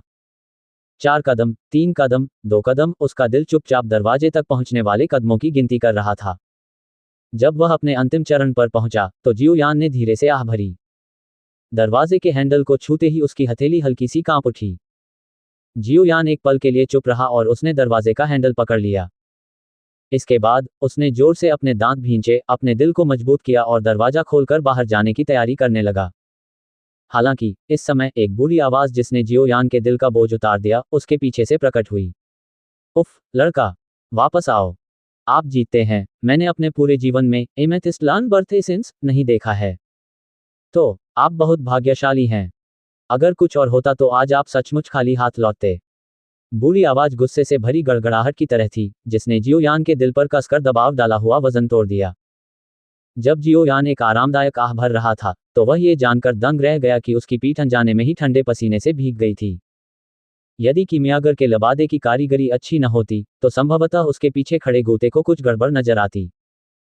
किसी का ध्यान आकर्षित किए बिना जियोयान ने अपने चेहरे पर लगे ठंडे पसीने को पोंछा और फिर धीरे से मुड़ा। अधिक आरामदायक चाल का उपयोग करते हुए जियोयान एक बार फिर गूते की असहाय निगाहों के नीचे मेज पर लौट आया और बैठ गया। बैठे बैठे कुछ गहरी सांस लेने के बाद जियोयान ने अपना सिर उठाया और गूते की ओर मुस्कुराया। उसके शरीर ने कमजोरी से उसके भंडारण रिंग से एक छोटी सी जेड बोतल निकाली और उसे धीरे से मेज पर रख दिया। उन्होंने मुस्कुराते हुए कहा, ग्रैंडमास्टर गूते, आपकी सहमति के लिए धन्यवाद। उफ, असहाय होकर अपना सिर हिलाते हुए गूते ने छोटी जेड बोतल पकड़ ली। उसने अपने चेहरे पर मोह से भरे भाव के साथ उसे अपनी हथेली में लिया और उसकी खुशबू को गहरी सांसों में लिया। उसका पूरा चेहरा नशे में डूब गया। उस समय मैंने किसी कमीने को इस एमेथिस्ट लान बर्थ एसेंस के बारे में बताते हुए सुना था, लेकिन मैंने इसे कभी अपनी आंखों से नहीं देखा था। आज मुझे भाग्यशाली माना जा सकता है। गूते के मोहग्रस्त तरीके को देखकर जियोयान को थोड़ा ठंडा महसूस हुआ। इस बूढ़े व्यक्ति को किसी भी चीज में कोई दिलचस्पी नहीं थी, लेकिन इन अनोखी वस्तुओं के प्रति उसका असामान्य प्रेम था। उसका प्रेम एक अत्याचारी और कामुक राजा के सुंदर स्त्रियों के प्रति प्रेम के समान था। खांसी, ग्रैंडमास्टर गूते, क्या आप कृपया मेरे देखने के लिए आइस स्पिरिट कोल्ड फाउंटेन निकाल सकते हैं? जियोयान ने हल्की खांसी निकाली और असहायता से याद दिलाया। अपनी नशीली भावना को तोड़ते हुए गूते ने अधीरता से जियोयान की ओर देखा और कहा, यहां मेरा इंतजार करो। किसी भी चीज को मत छुओ। जियोयान को अपना सिर हिलाते हुए देखने के बाद उसने एमेथिस्ट एसेंस लिया, घूमा और कुछ समय के लिए बेतरतीब ढंग से दीवार पर दस्तक दी। एक धीमी सी आवाज के बाद दीवार के पीछे एक छोटा सा छेद दिखाई दिया। वहां बैठो और हिलना मत। एक बार फिर गूते ने अपने शरीर को झुकाकर छेद में प्रवेश करने से पहले फिर से जोरदार आदेश दिया। कुर्सी पर बैठे हुए जियोयान ने कोई अतिरिक्त हरकत नहीं की। याओ लाओ की आध्यात्मिक समझ के साथ वह बूढ़ा व्यक्ति कोई भी चाल नहीं चल सकेगा। कुछ देर तक चुपचाप प्रतीक्षा करने के बाद गूते अपने हाथ में कुछ लेकर छेद से बाहर निकल गया। उन्होंने छेद को पूरी तरह से बंद कर दिया और फिर पलटकर मेज पर एक सफेद जेड बॉक्स रख दिया, जिसका आकार वॉश बेसिन के बराबर था। सफेद जेड बॉक्स बहुत अच्छी तरह से सील किया गया था। ऊपर से खोलने के लिए छेद के अलावा इसमें जरा सा भी गैप नहीं था। हालांकि यह सफेद जेड की एक परत से ढका हुआ था, फिर भी जियोयान को एक बर्फीली गंध महसूस हो रही थी जो उसमें से धीरे धीरे रिस रही थी। जेड बॉक्स को इस तरह थपथपाते हुए कि ऐसा लगे कि वह उसे देने को तैयार नहीं है, गूते ने सावधानीपूर्वक ढक्कन की कसी हुई सील खोल दी। जैसे ही आवरण हटाया गया, तुरंत ही ठंडा कोहरा छा गया और पूरे स्थान पर छा गया। एक क्षण में ही कमरे का तापमान गिर गया। गिरते तापमान को नजरअंदाज करते हुए जियोयान की नज़र जल्दी से जेड बॉक्स के अंदर चली गई। उन्होंने पाया कि जेड बॉक्स के भीतर बर्फ की एक मोटी परत बड़े करीने से बनी हुई थी। बर्फ के बीच में एक छोटी जेड बोतल थी जिसका उपयोग आमतौर पर मेकअप को स्टोर करने के लिए किया जाता था। जेड बोतल के चारों ओर ठंडी हवा फैली हुई थी, जो लोगों के दिलों को जमा देने वाली प्रतीत हो रही थी। छोटी जेड बोतल से ठंडी हवा को बाहर निकलते देख गूते ने आह भरी। उसने उसे जियाओयान की ओर धकेला और धीमी आवाज में कहा, इसे ले लो। ये वही आइस स्पिरिट कोल्ड फाउंटेन है जिसे आप चाहते थे। अपने सामने रखे सफेद जेड बॉक्स को गौर से देखते हुए जियोयान के चेहरे पर उत्साह उभर आया। जैसे ही उसने आगे बढ़कर उस छोटी सी जेड बोतल को अपने हाथ में पकड़ने का प्रयास किया, उसका हाथ थोड़ा कांपने लगा। जियोयान की हरकत को देखते हुए उसके सामने बैठे गूते की मैली आंखों में एक उपहासपूर्ण चमक चमक उठी। जैसे ही जियोयान ने छोटी जेड बोतल को छुआ, उसका दिल अचानक से धड़कने लगा। उसने पाया कि उसके हाथ का वह स्थान जो उसके संपर्क में आया था, वहां एक ठंडक महसूस हुई जो उसकी हड्डी में चुभ गई। पलक झपकते ही उसकी हथेली पतली बर्फ की परत से ढक गई। इसके अलावा बर्फ तेजी से जियाओयान की बांह तक फैल गई। अप्रत्याशित परिवर्तन के कारण जियोयान की अभिव्यक्ति में थोड़ा परिवर्तन आया। उसके मन में एक विचार कौंधा और उसके शरीर में बैंगनी रंग के डूक्यूई के धागे तेजी से कुछ क्यूई पथों से गुजरते हुए अंततः उसके हाथ तक पहुंच गए। तुरंत ही जियोयान की बांह से एक हल्की बैंगनी रंग की ज्वाला उठी और बर्फीली हवा के साथ कुछ देर के लिए रुक गई, फिर धीरे धीरे पिघल गई। उसकी बांह हल्की सी हिली और उस पर लगे पानी के दाग उड़ गए। जियोयान का हाथ हल्के बैंगनी रंग की लौ से ढका हुआ था क्योंकि उसने एक बार फिर छोटी जेड बोतल पकड़ ली थी। इस बार उसने अपने चेहरे पर कोई परिवर्तन किए बिना उसे उठा लिया। उसके बगल में गूते ने बैंगनी लौ को देखा जो जल रही थी और जियोयान के हाथ पर बढ़ रही थी। उसके चेहरे पर आश्चर्य का भाव उभर आया और वह अनायास ही चिल्ला उठा, स्वर्गीय ज्वाला। नहीं। बैंगनी लौ की ताकत महसूस करने के बाद गूते ने अपना सिर थोड़ा हिलाया। उसने अपने सामने खड़े युवक को गौर से देखा और धीरे से मन ही मन कहा, कैसा आदमी है। मैं वास्तव में गलत था। यह आदमी कोई साधारण व्यक्ति नहीं है। गूते की निगाहों को अनदेखा करते हुए जियोयान ने अपने हाथ में छोटी जेड बोतल का ध्यानपूर्वक अध्ययन करने पर ध्यान केंद्रित किया, जो लगातार बर्फीली ठंडी हवा छोड़ रही थी। उसने ध्यानपूर्वक बोतल का ढक्कन खोला और उसमें से आधी बोतल क्रीम रंग का सफेद तरल पदार्थ निकला। तरल पदार्थ के ऊपर कुछ बर्फ जैसी चीजें दिखाई दे रही थीं। जियोयान ने धीरे से बोतल से ठंडी हवा अंदर खींची। तुरंत ही उसका शरीर जोर से कांप उठा। उसके शरीर में बैंगनी ज्वाला डूक्यूई क्षण भर के लिए प्रवाहित हुई, इससे पहले कि वह बर्फीली हवा के धागे को उसके सिर से बाहर निकाल देती। जियोयान ने अपना हाथ बढ़ाया और उसके सिर के ऊपर छुआ। वह ये देखकर दंग रह गया कि उस पर बर्फ के क्रिस्टल की एक पतली परत जम गई थी। उसने तुरंत अपने होठों को आपस में टकराया। ये आइस स्पिरिट कोल्ड फाउंटेन वास्तव में एक दुर्लभ अनोखा खजाना था। इसमें कोई आश्चर्य नहीं कि स्वर्गीय ज्वाला को निगलते समय इसकी सहायता अवश्य ली जाती है। अपने विचारों की प्रवृत्ति से जियोयान भी स्पष्ट रूप से महसूस कर सकता था कि स्वर्गीय ज्वाला की ताकत कितनी भयावह थी। वास्तव में सफलता की दर को थोड़ा बढ़ाने के लिए कुछ अलग प्रकार की अनूठी चीजों को एक साथ काम करने की आवश्यकता थी। जियोयान ने काफी देर तक सावधानीपूर्वक आइस स्पिरिट कोल्ड फाउंटेन का अध्ययन किया। जब याओ लाओ ने अपने दिल में इसकी पुष्टि की, तभी जियोयान ने जल्दी से इसे सफेद जेड बॉक्स में वापस रख दिया। आप जो चाहते थे वह आपको पहले ही मिल चुका है। अगर तुम्हारे पास और कुछ नहीं है तो चले जाओ। आइस स्पिरिट कोल्ड फाउंटेन को जियोयान द्वारा अपने स्टोरेज रिंग में संग्रहित किए जाने को दर्दनाक रूप से देखते हुए गूते का चेहरा झटका खा गया और उसने उसे बाहर खदेड़ने के प्रयास में अपना हाथ लहराया। जिस चीज की उसे सबसे अधिक आवश्यकता थी उसे प्राप्त करने के बाद जियोयान ने अपने दिल में राहत की सांस ली। उसने अपने दोनों हाथ आपस में जोड़े और गूते की ओर हाथ मिलाया। मुस्कुराते हुए उसने कहा, ग्रैंडमास्टर, आपकी मदद के लिए धन्यवाद। यदि भविष्य में मुझे कोई अवसर मिला तो मैं आपके साथ आदान प्रदान करने के लिए यहाँ अवश्य आऊँगा। हम जब तुम कुछ सामग्री निकालने में सक्षम हो जाओ तो मुझे खोजने आना। अन्यथा मेरा पुराना रूप किसी को नहीं देख पाएगा। अपना मुंह थपथपाते हुए गूते ने अशिष्टता से कहा, बिल्कुल। अगर मैं कुछ नहीं निकाल पाऊंगा तो मैं आकर आपको परेशान करने की हिम्मत नहीं करूंगा। जियोयान ने मुस्कुराकर सिर हिलाया और फिर कमरे में चारों ओर नजर घुमाई। उसने अचानक पूछा, ग्रैंडमास्टर गूते, क्या आपके पास रैंक 3 राक्षस कोर है? यदि आपके पास है रैंक 3 राक्षस कोर, अपनी आंखें घुमाते हुए गूते ने जानबूझकर तिरस्कार के साथ कहा, क्या आपको लगता है कि मैं उस ग्रेड की कोई चीज रख पाऊंगा? दुखी गूते को देखकर जियोयान अवाक रह गया। लड़के, तुम्हें एक राक्षस कोर की जरूरत है। मेरे पास रैंक 3 वाला तो नहीं है, लेकिन मेरे संग्रह में रैंक 5 वाला एक राक्षस कोर है। क्या आप ये चाहते हैं? हे, आपको बस एक और बोतल, नहीं, एमेथिस्ट लान बर्थ एसेंस की आधी बोतल निकालने की जरूरत है और मैं इसे आपके साथ बदल दूंगा। गूते ने अपने हाथ आपस में रगड़े। उसका चेहरा अचानक कम शत्रुतापूर्ण हो गया और उसकी मुस्कान एक चालाक भेड़िए की तरह थी। हाहा, ग्रैंडमास्टर गूते को मजाक करना बहुत पसंद है। एमेथिस्ट एसेंस की वह बोतल ही वास्तव में मेरे पास है। मैं इससे अधिक कुछ नहीं निकाल पाऊंगा। जियोयान ने सूखी मुस्कान के साथ अपना सिर हिलाया। यद्यपि 5वीं श्रेणी का राक्षस कोर मूल्यवान था, लेकिन यह ऐसी चीज थी जिसे प्राप्त किया जा सकता था यदि किसी के पास ताकत हो। हालांकि एमेथिस्ट लान बर्थ एसेंस एक दुर्लभ वस्तु थी जो भाग्य पर निर्भर करती थी और आसानी से प्राप्त नहीं की जा सकती थी। इसके अलावा भले ही जियोयान ने 5वीं रैंक का राक्षस कोर प्राप्त किया हो, लेकिन उसके लिए इसका कोई उपयोग नहीं था और अगर वह इसे अपने पास रखता तो केवल ईर्ष्या को ही आकर्षित करता। चूंकि ग्रैंडमास्टर गूते के पास रैंक 3 राक्षस कोर नहीं है, तो मैं नीलामी घर में रुक जाऊंगा। हे, अलविदा।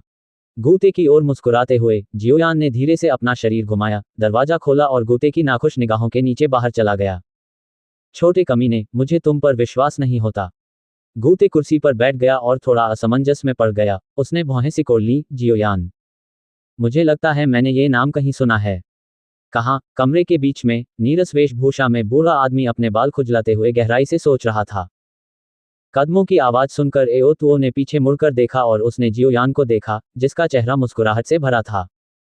वह अचंभित स्वर में पूछे बिना न रह सका, क्या तुम्हें मिल गया? हे, हाँ। मुस्कुराते हुए अपना सिर हिलाते हुए जियोयान ने अपने हाथों को एक साथ रखा और अपना आभार व्यक्त किया। अगर आज ग्रैंडमास्टर एओतुओ की मदद नहीं होती, तो मुझे डर है कि मुझे इस आई स्पिरिट कोल्ड फाउंटेन की तलाश में वास्तव में दुनिया भर में दौड़ना पड़ेगा। ये ज्यादा नहीं था।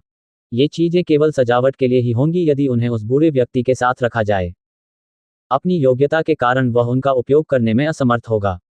उन्हें किसी ऐसे व्यक्ति के हाथों में सौंपने का मौका देकर जिसे उनकी जरूरत है, यह माना जा सकता है कि मैंने एक अच्छा काम किया है।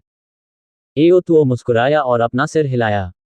उसकी नजर सामने खड़े युवक पर पड़ी और वह मन ही मन आश्चर्यचकित हुए बिना न रह सका। गूते को इतने वर्षों से जानने के बाद वह स्वाभाविक रूप से जानता था कि बूढ़ा व्यक्ति बिना किसी प्रोत्साहन के हार नहीं मानेगा। मूलतः जब उन्होंने जियोयान को नेतृत्व प्रदान किया था, तो उन्हें ज्यादा उम्मीद नहीं थी। आखिर एक किमियागर जो अभी अभी दूसरे स्तर पर पहुंचा है, वह किस प्रकार की दुर्लभ और अनोखी वस्तुएं निकाल सकता है। हालांकि उनके सामने बैठे मुस्कुराते हुए युवक ने उन्हें व्यक्तिगत रूप से बताया था कि सामान सुरक्षित कर लिया गया है। यह एक ऐसी बात थी जिसने एओतुओ को बहुत उत्सुक बना दिया। वह इस बात को लेकर उत्सुक था कि ऐसी कौन सी चीज होगी जो उस कंजूस राक्षस को हिला सकेगी। यद्यपि जिज्ञासा थोड़ी तीव्र थी, फिर भी एओतुओ ने सवाल नहीं पूछा। वह कोई नौसिखिया नहीं था जो अभी अभी अपना घर छोड़कर आया हो। इतने वर्षों तक उलझन में रहने के बाद स्वाभाविक रूप से उन्हें एक्सचेंज के कुछ नियमों का पता था। इसलिए भले ही उसका हृदय बिल्ली के पंजे जितना जिज्ञासु था, फिर भी उसने बुद्धिमानी से इस प्रश्न को टालने का निर्णय लिया। चूंकि एओतुओ ने नहीं पूछा था, इसलिए जियोयान ने स्वाभाविक रूप से जवाब नहीं दिया। इस तरह वे दोनों एक दूसरे को समझते रहे और मुस्कुराते हुए बातें करते हुए इस गंदी और अजीब इमारत से बाहर निकले। आपको अभी भी रैंक 3 राक्षस कोर की आवश्यकता है। कमरे से बाहर निकलने के बाद एओतुओ ने वह जानकारी सुनी जो जियोयान ने अनजाने में बता दी थी। उसने अपना सिर झुकाया और प्रश्न पूछा। हाँ। जियोयान ने मुस्कुराकर सिर हिलाया और फिर धीरे से कहा, मैं आज ब्लैक रॉक सिटी छोड़कर साम्राज्य की पूर्वी सीमा की ओर जा रहा हूं। इसलिए मुझे यहां अपनी हर जरूरत की तैयारी करनी होगी। साम्राज्य की सीमा की ओर जाएंगे। ये सुनकर एओतुओ क्षण भर के लिए शांत हो गया। उन्होंने तुरंत मुस्कुराते हुए सिर हिलाया और अपने विचार व्यक्त किए। हम ऐसा क्यों नहीं करते? आप सबसे पहले मेरे साथ अल्केमिस्ट एसोसिएशन में प्रतीक्षा करने चलेंगे। जहां तक उस तीसरे दर्जे के राक्षस कोर का सवाल है, मैं नीलामी घर के प्रबंधक से उसे प्राप्त करने में आपकी मदद करने के लिए किसी को भेजूंगा।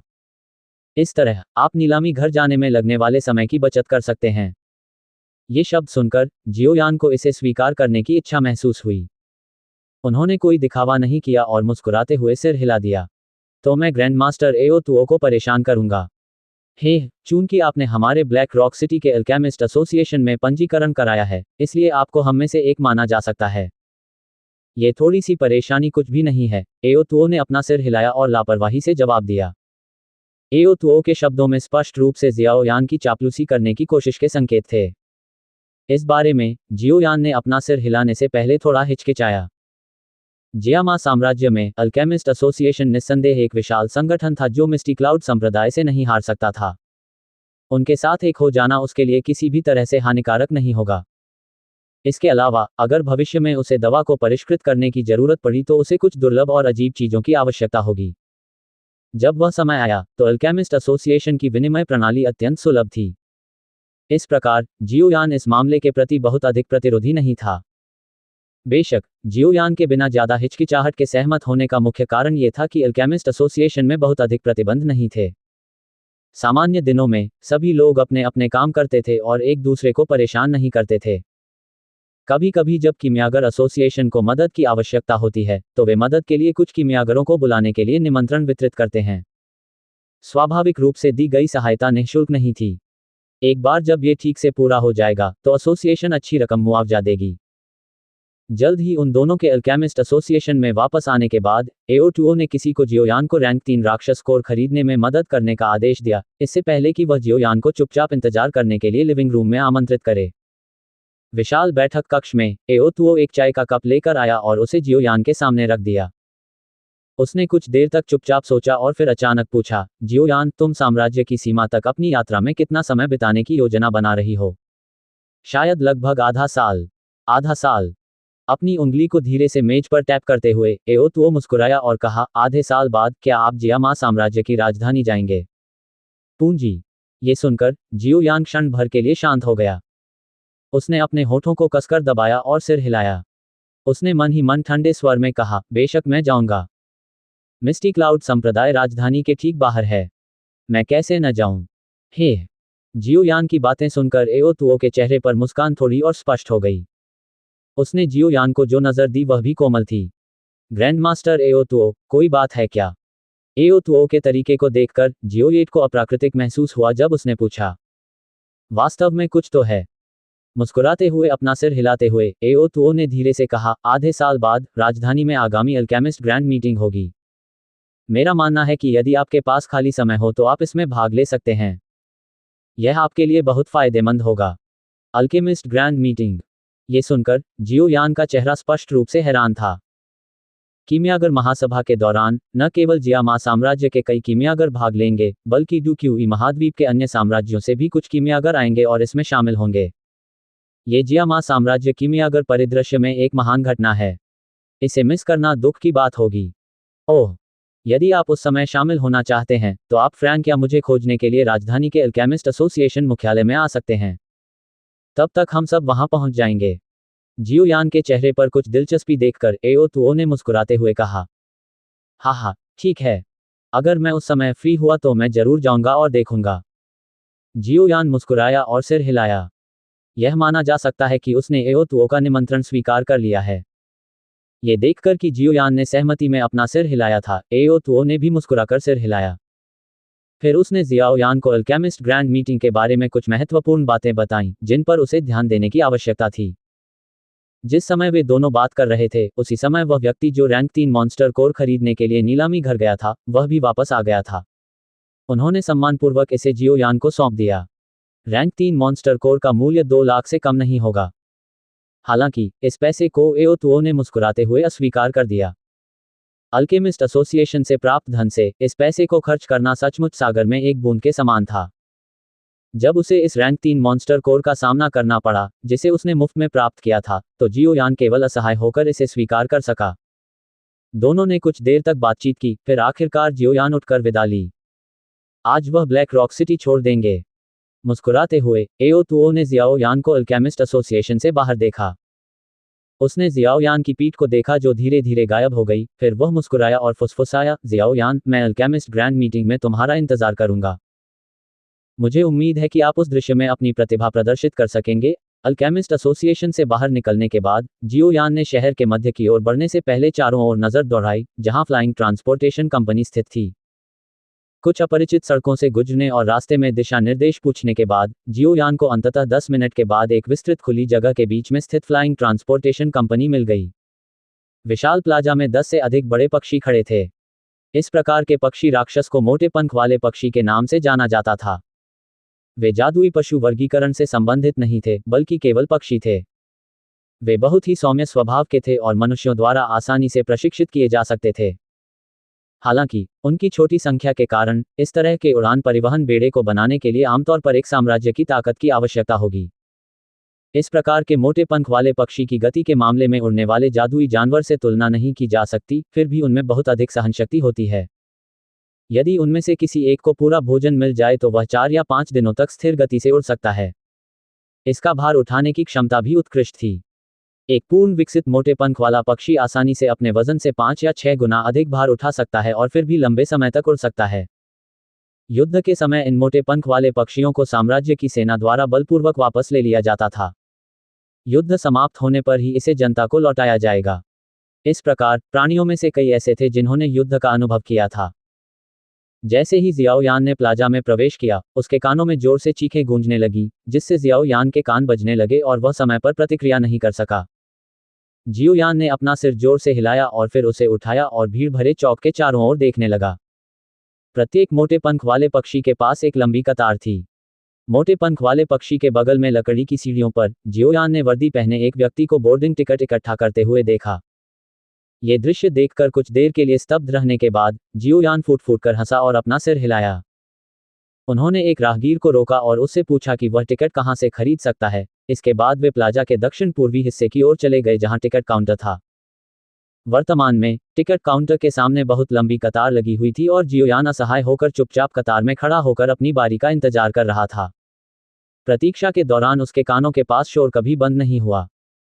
जियो यान ने अपनी कनपटी रगड़ी क्योंकि उसे अचानक परी डॉक्टर से ईर्ष्या होने लगी थी।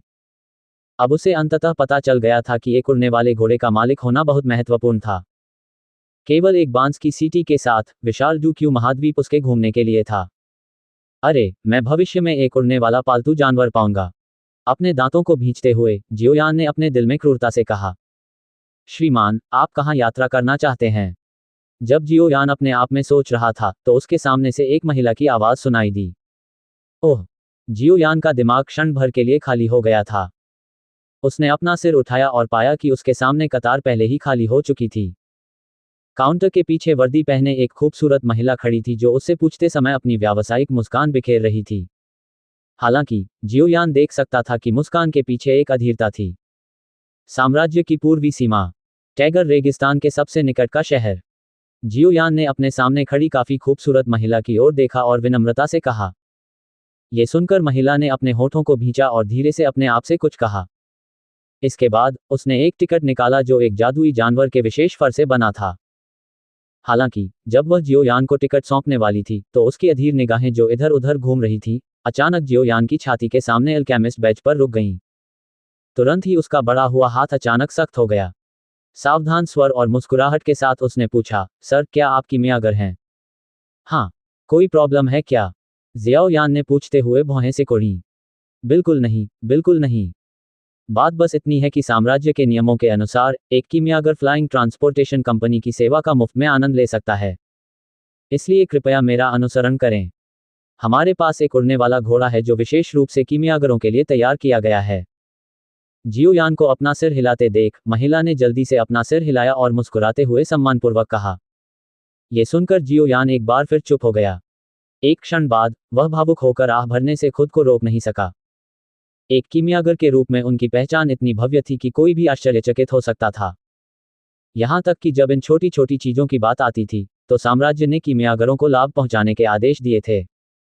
इसमें कोई आश्चर्य नहीं कि कई लोग किसी किमियागर को देखकर सम्मानपूर्ण चेहरा बना लेते हैं। इस व्यवसाय की दुर्लभता और कुलीनता जियाओ यान की पिछली अपेक्षाओं से कहीं अधिक थी। अपने चारों ओर ईर्ष्यापूर्ण और सम्मानपूर्ण निगाहों के बीच जियो यान ने काउंटर से बाहर निकल चुकी महिला का पीछा करने से पहले अपनी पीठ पर हैवी जुबान रूलर को धीरे से थपथपाया। रास्ते में उसके आगे चल रही थोड़ी खूबसूरत महिला ने जानबूझकर या अनजाने में बार बार अपनी भरी हुई और पतली कमर को हिलाकर एक सेक्सी और उग्र वक्र बना दिया था। यद्यपि उसका चेहरा बहुत अच्छा नहीं था, फिर भी उसकी तंग वर्दी वाली पोशाक के साथ मिलकर यह किसी भी व्यक्ति के पेट के निचले हिस्से में गर्मी पैदा करने के लिए पर्याप्त था। पीछे चलते हुए जियो यान ने उसे वापस लेने से पहले एक हल्की सी नजर डाली। वह अपने साहस के वश में नहीं था, इसलिए वह इस महिला के साथ संबंध बनाने में रुचि नहीं रखता था, जो थोड़ा बहुत भ्रष्ट तरीके से व्यवहार कर रही थी। एक रास्ते से गुजरने के बाद एक बहुत बड़ा पक्षी जानवर जो मोटे पंखों वाले पक्षी जितना बड़ा था, जियोयान की दृष्टि में आया। इस भयंकर दिखने वाले विशाल पक्षी जानवर पर अपनी नजर घुमाते हुए जियोयान ये जानकर थोड़ा हैरान हुआ कि यह वास्तव में एक उड़ने वाला जादुई जानवर था। अपनी आभा से ऐसा प्रतीत हो रहा था कि वह जानवर प्रथम स्थान पर है, लेकिन जियोयान को उसके शरीर के चारों ओर बहती हुई वायु जैसी ऊर्जा का एहसास हो रहा था। स्पष्टतः यह एक पवन प्रकार का उड़ने वाला जादुई जानवर था। इस प्रकार के जादुई जानवर की उड़ान की गति अत्यंत तीव्र थी।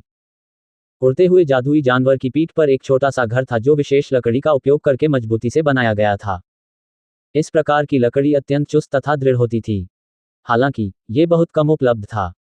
घर का अंदरूनी हिस्सा कुछ छोटे कमरों में विभाजित था। जियोयान ने घर पर नजर डाली और पाया कि 2 कमरे पहले से ही भरे हुए थे। उनके शरीर पर पहने वस्त्रों से स्पष्ट था कि वे सभी कीमियागर थे। सर, यह उड़ने वाला जानवर है जो जियामा साम्राज्य के पूर्वी सीमावर्ती शहर डेजर्ट सिटी की ओर जाएगा। वह शहर टैगर रेगिस्तान के सबसे करीब है। उड़ते हुए जादुई जानवर के सामने रुकते हुए वर्दीधारी उस महिला ने आदरपूर्वक कहा। हाँ। अपना सिर थोड़ा हिलाते हुए जियोयान ने धीरे से जमीन पर पैर रखा, जिससे उसका शरीर विशाल पक्षी की विशाल पीठ पर चला गया। पीछे से आती नाराजगी भरी निगाहों के बीच वह एक खाली कमरे में दाखिल हुआ। पहली बार इस तरह के उड़ने वाले जानवर को लेते हुए जियोयान स्वाभाविक रूप से नहीं जानता था कि एक महान कीमियागर के रूप में वह उच्च मानक व्यक्तिगत सेवा का आनंद लेने के लिए योग्य था। जहां तक व्यक्तिगत सेवा का अर्थ है, तो कोई भी व्यक्ति इसे समझ सकता है। रास्ते में महिला के इस कदम का कारण यह था कि उसे उम्मीद थी कि जियोयान उसे यात्रा के दौरान अपने साथ चलने वाली महिला नौकरानी के रूप में चुनेगा। दुर्भाग्य से जियोयान को ऐसी चीजों में कोई दिलचस्पी नहीं थी, इसलिए उसके स्नेह को स्वाभाविक रूप से नजरअंदाज कर दिया गया। जियोयान के उड़ने वाले जानवर पर चढ़ने के कुछ ही देर बाद एक अन्य कीमियागर भी उसमें सवार हो गया। थोड़ी देर इंतजार करने के बाद जियोयान ने अंततः महसूस किया कि विशाल उड़ने वाला जानवर धीरे धीरे अपने पंख फड़फड़ा रहा है। पवन प्रकार की ऊर्जा के रेशे भी पशु के निचले हिस्से को ढकने लगे और उसके विशाल शरीर को आकाश में उठा लिया। एक तीखी चीख के बाद उड़ने वाला जानवर, एक जानवर प्रशिक्षक के नियंत्रण में, अचानक आकाश में उड़ गया और तेजी से जियामा साम्राज्य के पूर्वी क्षेत्रों की ओर उड़ने लगा। कमरे में खिड़की के पास बैठे हुए जियोयान ने बादलों के धुंधले कोहरे को अपने पास से उड़ते हुए देखा। उसकी स्मृति के गहरे कोने से अचानक उसके मन में हवाई जहाज जैसा कुछ दूर का शब्द उभर आया। वह कड़वी मुस्कान के साथ मुस्कुराया और अपना सिर हिलाकर उस विचार को अपने दिमाग से निकाल दिया। जियोयान कुर्सी पर पैर मोड़कर बैठ गया और धीरे धीरे प्रशिक्षण मोड में प्रवेश कर गया। ब्लैक रॉक सिटी से साम्राज्य के किनारे तक काफी दूरी थी। इस उड़ने वाले जादुई जानवर की गति के बावजूद सीमा तक पहुंचने से पहले उन्हें कम से कम 3 दिन की उड़ान की आवश्यकता होगी। इस प्रकार जियोयान इतना समय बर्बाद करने के लिए तैयार नहीं था। उज्ज्वल आकाश धीरे धीरे अंधेरा हो गया जब प्रशिक्षण ले रहे जियोयान को अचानक कई अजीब आवाजों से जगाया गया। धीरे धीरे अपनी आंखें खोलते हुए जियोयान ने देखा कि उसके कमरे के भीतर चांदनी चट्टान पहले से ही एक हल्की रोशनी जारी कर रही थी, जो कमरे से रात के अंधेरे को बाहर निकाल रही थी। जियोयान ने धीरे से अपने मुंह से एक गंदी हवा छोड़ी और असहाय होकर अपने बाईं ओर के कमरे को देखने लगा। उसके भीतर से एक पुरुष की हौंफने की आवाज और एक स्त्री की मोहक कराहें शैतान की आवाज की तरह लगातार उसके दिमाग में गूंज रही थी। अरे, जियोयान ने धीरे से डांटा। उसे अचानक समझ में आया कि आज वह महिला उसके सामने बार बार क्यों झुक रही थी। वास्तव में ऐसी एक सेवा थी। असहायता से अपना सिर हिलाते हुए जियोयान ने ऐसी स्थिति में प्रशिक्षण जारी रखने की हिम्मत नहीं की। उसने एक गहरी सांस ली और अपने भंडारण रिंग से ब्लड लोड्स एसेंस, आई स्पिरिट ब्लेजिंग ग्रास और रैंक 3 मॉन्स्टर कोर को बाहर निकाला। उसने काले रंग की अंगूठी पर थपथपाने से पहले उन्हें सावधानीपूर्वक और धीरे से मेज पर रख दिया। तुरंत याओ लाओ अस्थिर होकर उसमें से बाहर निकल आया। क्यों? क्या अब आप रक्त कमल गोली को परिष्कृत करना चाहते हैं? याओ लाओ ने मुस्कुराते हुए कहा, जब उसकी नज़र मेज पर रखी 3 प्रकार की सामग्रियों पर पड़ी। हाँ, चलो इसे पहले से तैयार कर लें। आखिर क्या गुरु ने तब नहीं कहा था कि अगर मेरी किस्मत अच्छी रही तो मुझे कभी भी अचानक स्वर्गीय ज्वाला मिल सकती है? जियोयान ने मुस्कुराते हुए अपना सिर हिलाया। ये सुनकर याओ लाओ भी मुस्कुराए, लेकिन उन्होंने मना नहीं किया। वह तैरते हुए मेज के सामने आए और अपना सिर हिलाया। मुस्कुराते हुए उन्होंने कहा, ये ठीक ही है। ये ब्लड लोड्स पिल एक उच्च स्तरीय औषधीय गोली है, जिसे 5वीं श्रेणी में प्रवेश करने वाली माना जा सकता है। इसे परिष्कृत करने में लगभग 2 दिन का समय लगेगा। चूंकि अब हम स्वतंत्र हैं, तो आइए इस समय का भरपूर लाभ उठाएं। 5वीं श्रेणी की औषधीय गोली। ये सुनकर जियो यान थोड़ा चौंक गया। उन्हें उम्मीद नहीं थी कि यह रक्त कमल गोली वास्तव में इस स्तर तक पहुंच गई है। 5वीं श्रेणी की दवा। संपूर्ण जियामा साम्राज्य में यह संभव था कि केवल पिल किंग गुहे ही इसे परिष्कृत कर सकते थे। इसे ध्यान से देखो। ये देखना आपके लिए बहुत लाभकारी होगा कि किस प्रकार एक उच्च स्तरीय औषधीय गोली को परिष्कृत किया जा रहा है। जियो यान को याद दिलाने के बाद याओ लाओ ने धीरे से अपना हाथ बढ़ाया। तुरंत ही उसकी हथेली से एक मोटी सफेद लौ ऊपर की ओर उठी। मोटी सफेद लौ के उस समूह को देखकर जियो यान अपने होंठ चाटने से खुद को रोक नहीं सका। ये वही स्वर्गीय ज्वाला थी जिसकी चाहत में उसने दिन रात बिताए थे। याओ लाओ अपने हाथ पर लगी मोटी सफेद लौ को देखता रह गया। उसने मुंह में हवा भरने से पहले उसके धीरे धीरे ऊपर आने का इंतजार किया, जिसके बाद उन्होंने रैंक 3 राक्षस कोर को इसमें फेंक दिया। रक्त कमल गोली की शोधन प्रक्रिया आधिकारिक तौर पर ऊपर आसमान में शुरू हुई। जियो यान ने 3 दिन की उड़ान यात्रा अपने ही कमरे में उड़ते पक्षी पर बिताई। यद्यपि यात्रा के दौरान आराम करने के लिए 2 पड़ाव आए, फिर भी वह बाहर नहीं निकले। इसके बजाय वह अपने कमरे में ही बैठा रहा और याओ लाओ द्वारा औषधीय गोली को परिष्कृत करने के दौरान उठाए गए सभी कदमों को ध्यानपूर्वक अपने दिमाग में समाहित करता रहा। इस बार याओ लाओ को दवा को परिष्कृत करने में 2.5 दिन लगे। ये परिणाम केवल इस शर्त पर प्राप्त किया गया था कि याओ लाओ को स्वर्गीय ज्वाला की सहायता प्राप्त हो। इससे ये देखा जा सकता है कि यदि कोई साधारण कीमियागर इस रक्त कमल गोली को सफलतापूर्वक परिष्कृत करना चाहे, तो 10 दिनों से अधिक समय के बिना यह असंभव होगा। याओ लाओ द्वारा टियर 5 औषधीय गोली को परिष्कृत करने की पूरी प्रक्रिया का अवलोकन करने के बाद जियो यान को लगा कि उसने काफी लाभ प्राप्त किया है। साथ ही उसे ये भी एहसास हो गया था कि आग की लपटों को नियंत्रित करने की उसकी क्षमता और अन्य कीमिया से संबंधित चीजें, जिन पर उसे गर्व था, एक सच्चे कीमियागर ग्रैंड मास्टर के सामने कुछ भी नहीं थीं। उदाहरण के लिए, रक्त कमल गोली को परिष्कृत करने की प्रक्रिया को ही लीजिए। यद्यपि इसमें केवल 3 सामग्रियां थीं, लेकिन इसमें शामिल जटिल प्रक्रिया ने जियाओ यान को सदमे में अपनी जीभ चूसने पर मजबूर कर दिया। जियो यान ने अपने दिल में इसके बारे में सोचा था। यदि वह ऐसा करता तो हो सकता था कि उसने पहले घटक को परिष्कृत करते समय औषधीय घटक को राख के ढेर में बदल दिया होता। छोटे से कमरे के भीतर से बाहर के बादल बड़ी तेजी से उड़कर गुजर गए। स्वर्गीय ज्वाला द्वारा 2 दिनों तक जलाए जाने के बाद ड्रैगन की आंख के आकार की एक रक्त लाल रंग की गोल औषधीय गोली याओ लाओ की हथेली से कुछ इंच ऊपर तेजी से घूम रही थी। इसकी सतह की चमक से स्पष्ट था कि यह एकत्रित होकर गोली के रूप में ठोस रूप लेने की अंतिम अवस्था में पहुंच चुका था। उसके होठों को चाटते हुए जियो यान ने उसके सुन्न पैरों की मालिश की। उसकी नज़र अचानक खिड़की से बाहर चली गई और उसने महसूस किया कि हवा अचानक बहुत गर्म हो गई थी। क्या हम पहुंच रहे हैं? जियो यान ने अपनी काली पांडा जैसी आंखें रगड़ते हुए खुद से ही कुछ कहा। उसने अपनी गर्दन को रगड़ा और फिर एक बार अपनी नज़र मेज पर बैठे याओ लाओ की ओर घुमाई। यद्यपि उसने 2 दिन बिना आराम किए बिताए थे, फिर भी याओ लाओ का चेहरा पहले की तरह शांत था। ऐसा लग रहा था मानो इतने लंबे समय तक अपनी ऊर्जा बर्बाद करने के बावजूद वह थका नहीं था। औषधीय गोली बनने वाली है। जैसे ही यह सुनकर जियो यान ने जल्दी से एक उच्च श्रेणी की रूजे जेड बोतल निकाली। इसके बाद उन्होंने उसे सावधानी से मेज पर रख दिया और कुछ कदम पीछे हट गए। मेज पर रखी जेड की बोतल पर नजर डालते हुए याओ लाओ ने अपना सिर हिलाया।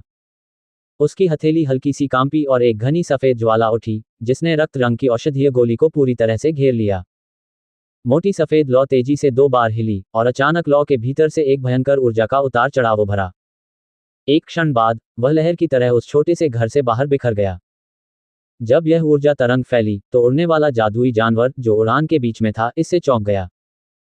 तुरंत ही उसका विशाल शरीर कांप उठा और कई बार हिल गया तथा उसकी भयभीत चील जैसी चीख हवा में गूंजने लगी। इस अचानक ऊर्जा तरंग और उड़ने वाले जादुई जानवर में परिवर्तन को महसूस करते हुए जियो यान का चेहरा थोड़ा बदल गया। उसी समय जो रक्त रंग की औषधि गोली बन रही थी, उसमें से अचानक अत्यंत घनी औषधि गंध निकली। औषधीय सुगंध भी हल्के लाल रंग के साथ कमरे से बाहर निकली और अंततः पूरे छोटे से घर में छा गई। ये वह घटना है जो तब घटित होगी जब टियर 4 और उससे ऊपर की औषधीय गोली बनाई जाएगी। दरवाजे की रखवाली करो। मुझे चुपचाप गोली खत्म करने के लिए कुछ मिनट दीजिए, याओ लाओ ने गंभीरता से कहा, बिना भाव बदले अपनी हथेली में जलती लौ को घूरते हुए। हमारे साथ यात्रा करने वाले कीमियागरों से सावधान रहें। हाँ, जियो यान ने गंभीरता से अपना सिर हिलाया।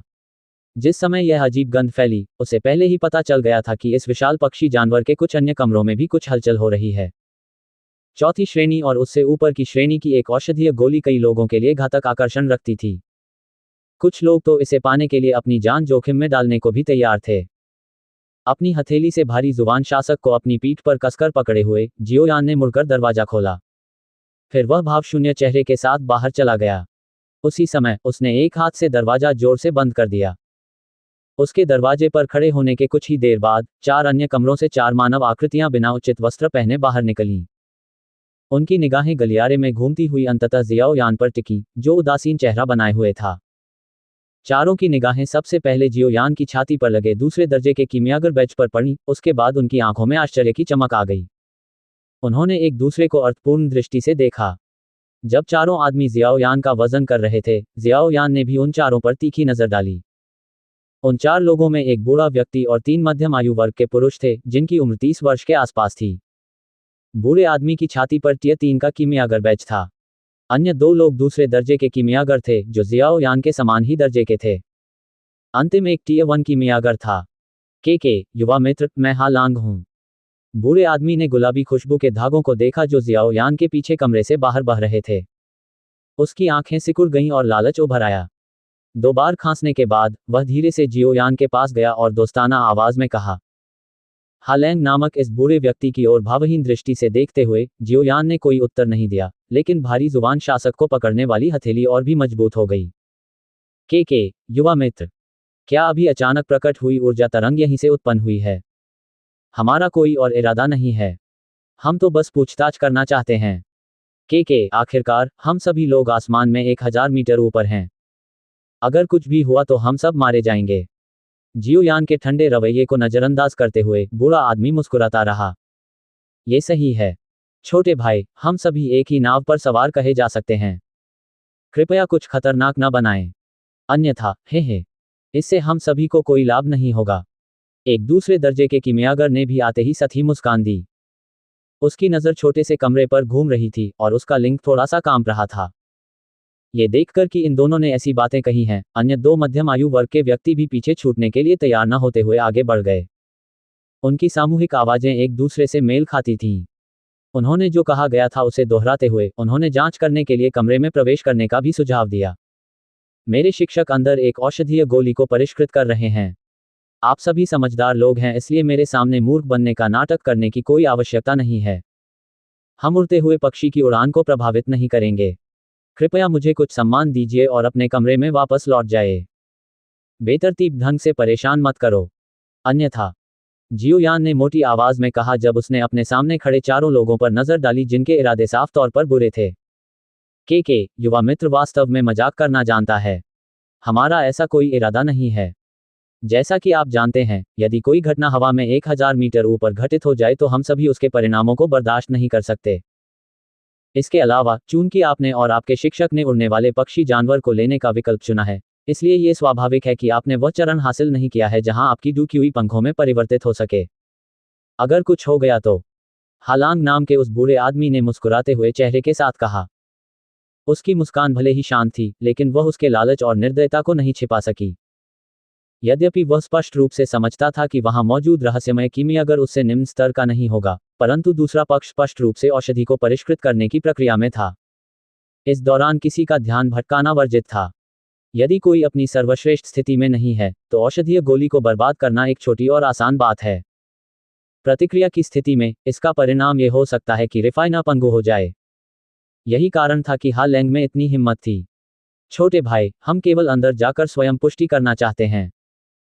हम कोई परेशानी पैदा नहीं करेंगे। कृपया एक तरफ हट जाइए।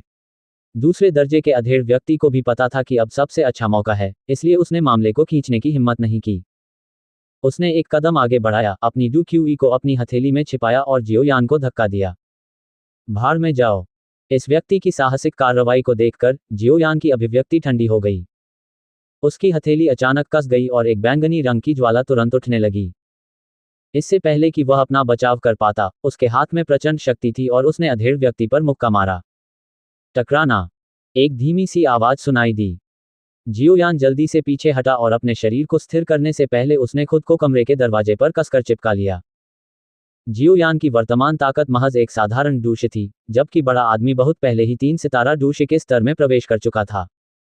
हालांकि जियाओयान अपनी पर्पल फ्लेम डू क्यूई पर भरोसा करके ऊपरी हाथ हासिल करने में कामयाब रहा, लेकिन जीत हासिल करना आसान नहीं था। जियोयान के हमले को प्राप्त करने के बाद उस दूसरे स्तर के कीमियागर ने भी कुछ त्वरित कदम पीछे खींच लिए। हालांकि अचानक उसने अपनी मुट्ठी पकड़ ली और एक दर्दनाक चीख निकाली। अन्य तीनों ने उस ओर देखा और ये देखकर आश्चर्यचकित हो गए कि उस व्यक्ति की मुट्ठी वास्तव में पूरी तरह लाल हो गई थी। वहां खून के रिसने का हल्का निशान भी था। यह अत्यंत भयावह था। स्वर्गीय ज्वाला। नहीं, ये लड़का थोड़ा अजीब है। आक्रमण करना। तागो। अंदर की औषधीय गोली पूरी तरह से परिष्कृत होने वाली है। जियोयान की मुट्ठी पर चढ़ती बैंगनी लौ को देखकर उस बूढ़े व्यक्ति की अभिव्यक्ति बदल गई। फिर वह पलटा और दूसरे स्तर के कीमियागर को आदेश दिया। देखने से ऐसा लग रहा था कि बूढ़ा आदमी उस दूसरे दर्जे के कीमियागर से परिचित था।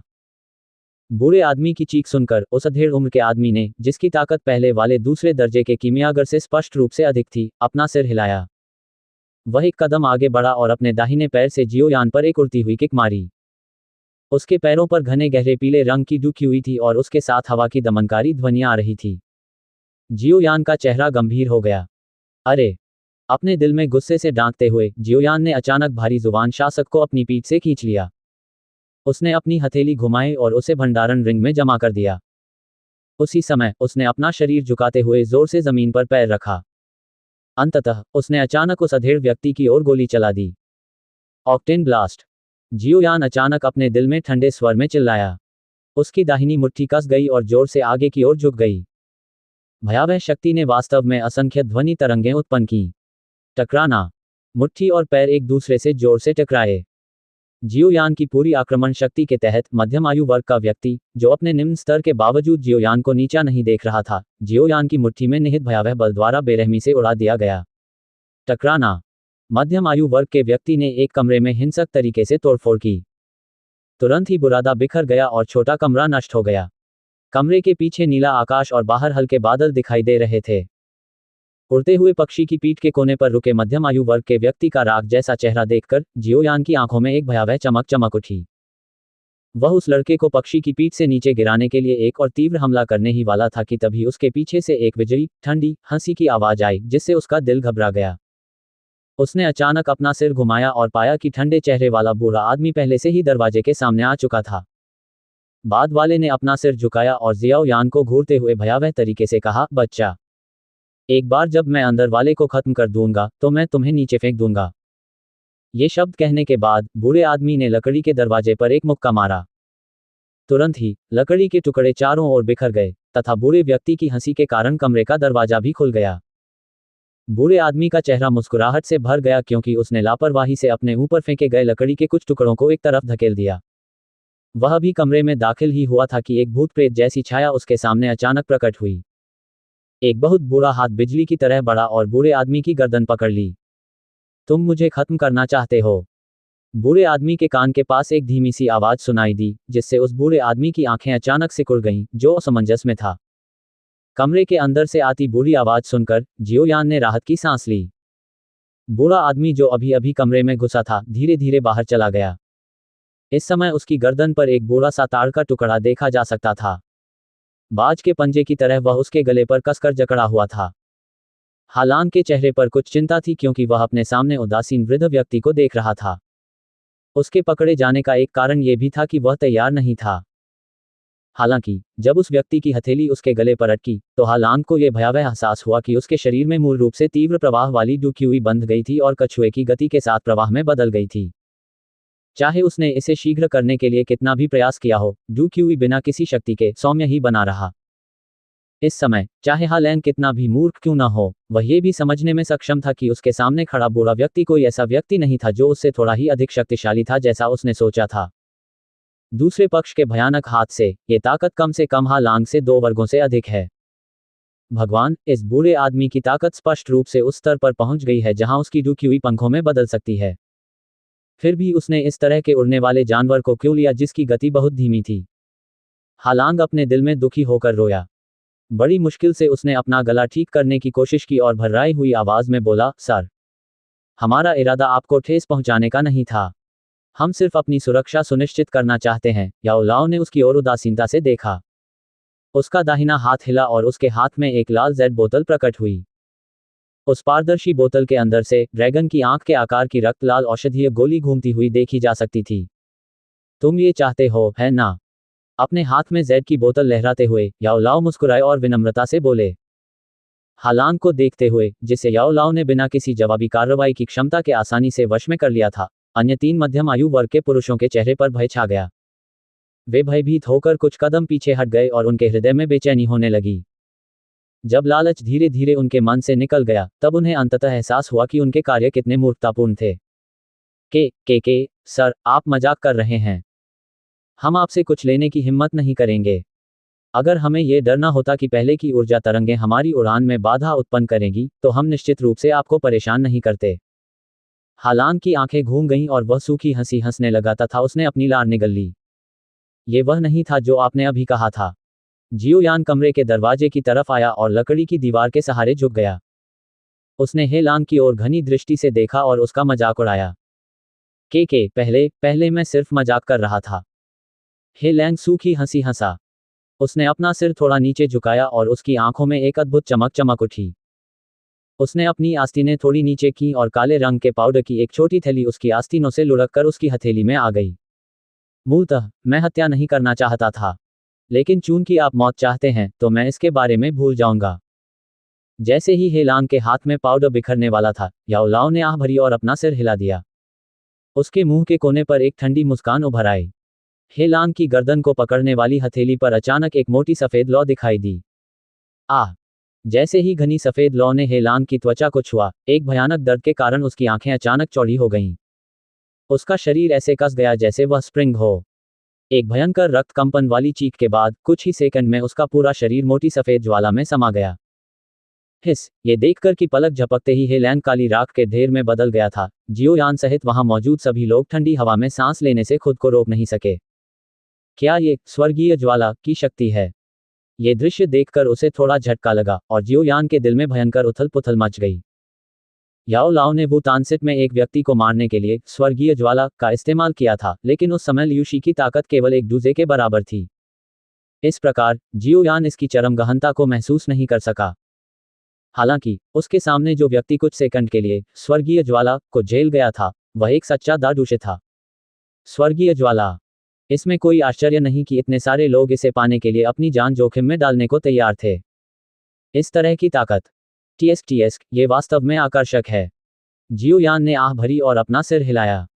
उन्हें यह स्वीकार करना पड़ा कि स्वर्गीय ज्वाला की शक्ति का अनुभव करने के बाद उसे पाने की उनकी आशा और भी अधिक दृढ़ हो गई। जमीन पर पड़ी राख पर नजर डालने के बाद याओ लाओ ने अपनी आस्तीन हिलाई। एक हल्की हवा चली और फर्श साफ हो गया। उसने जेड की बोतल जियाओ यान की ओर फेंकी और फिर उसके हाथों को धीरे से थपथपाया। जियो यान ने सावधानीपूर्वक उस जेड बोतल को प्राप्त किया जिसमें रक्त कमल की गोली थी और उसे अपनी भंडारण अंगूठी में संग्रहित किया। उसने राहत की सांस ली और अपना सिर उठाया। 3 पीले चेहरे वाले अधेड़ उम्र के बुरे इरादों वाले पुरुषों की ओर देखते हुए उसने मुस्कुराते हुए पूछा, गुरुजी, हम इनसे कैसे निपटें? चूंकि उनमें दवाएं लूटने और लोगों को मारने का दृढ़ संकल्प है, इसलिए ये स्वाभाविक है कि वे जानते हैं कि असफल होने पर उन्हें किस तरह की कीमत चुकानी पड़ेगी। याओ लाओ ने विनम्रतापूर्वक कहा। उसने अपनी आंखें उठाईं और उन तीनों की ओर देखा। उसने अपना हाथ हिलाया तो एक मोटी सफेद लौ फिर उठी। क्या आप खुद नीचे कूदना चाहते हैं? याओ लाओ के उदासीन शब्द सुनकर तीनों व्यक्ति शांत हो गए। उनके चेहरे भय से भरे हुए थे। उन्होंने अपने हाथ नीचे कर लिए थे और जमीन की ओर देख रहे थे जो 1000 मीटर से भी अधिक दूर थी। उनकी एड़ियां कांपना बंद नहीं हुईं। जियो यान ने अपनी बाहें मोड़ लीं और उन तीनों लोगों को उदासीनता से देखा जो आतंक और निराशा में डूब गए थे। उसके हृदय में कोई दया नहीं थी। वह जानता था कि अगर उनकी भूमिकाएं बदल दी गईं, तो ये लोग निश्चित रूप से कोई दया नहीं दिखाएंगे और उन दोनों को मार डालेंगे। चूंकि दूसरे पक्ष ने कोई दया दिखाने का इरादा नहीं किया था, इसलिए जियो यान भी अस्थायी रूप से अपनी इन भावनाओं को शांत कर सकता था और उनका सामना कर सकता था। उन तीनों के भयभीत भावों को देखने के लिए अपना सिर उठाए बिना याओ लाओ की उंगली धीरे से हिल गई। उसकी हथेली से पीली सफेद ज्वाला की असंख्य लड़ियां उठती रहीं और बिखर गईं। निराशाजनक माहौल कुछ क्षण तक जारी रहा। वह अधेड़ उम्र का व्यक्ति जो मात्र प्रथम श्रेणी का कीमियागर था, अंततः इस वातावरण का दबाव नहीं झेल सका। एक दमनकारी दहाड़ के बाद उसकी डुक्यूई ने उसके शरीर को ढक लिया। फिर उसने अपनी उग्रता प्रकट की और जियाओ यान पर हमला कर दिया, जिसका उद्देश्य उसे मारना था। ऐसा प्रतीत होता है कि उसने अपनी तर्क शक्ति पूरी तरह नहीं खोई थी, क्योंकि वह अभी भी जानता था कि हमला करने के लिए नर्म लक्ष्य का चयन कैसे किया जाए। इस मध्यम आयु वर्ग के व्यक्ति द्वारा जवाबी हमला करने के बाद दूसरे स्तर के कीमियागरों में से एक ने भी अचानक अपनी भंडारण अंगूठी से एक लंबी तलवार निकाल ली।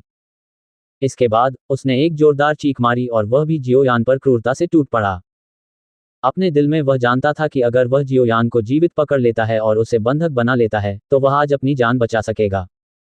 आगे झपट रहे दो लोगों को अनदेखा करते हुए याओ लाओ कुछ क्षण के लिए चुप रहे, फिर उन्होंने अपनी उंगली हिलाई।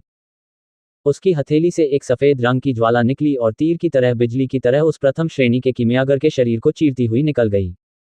तुरंत ही इसने उसे जलाकर राख कर दिया।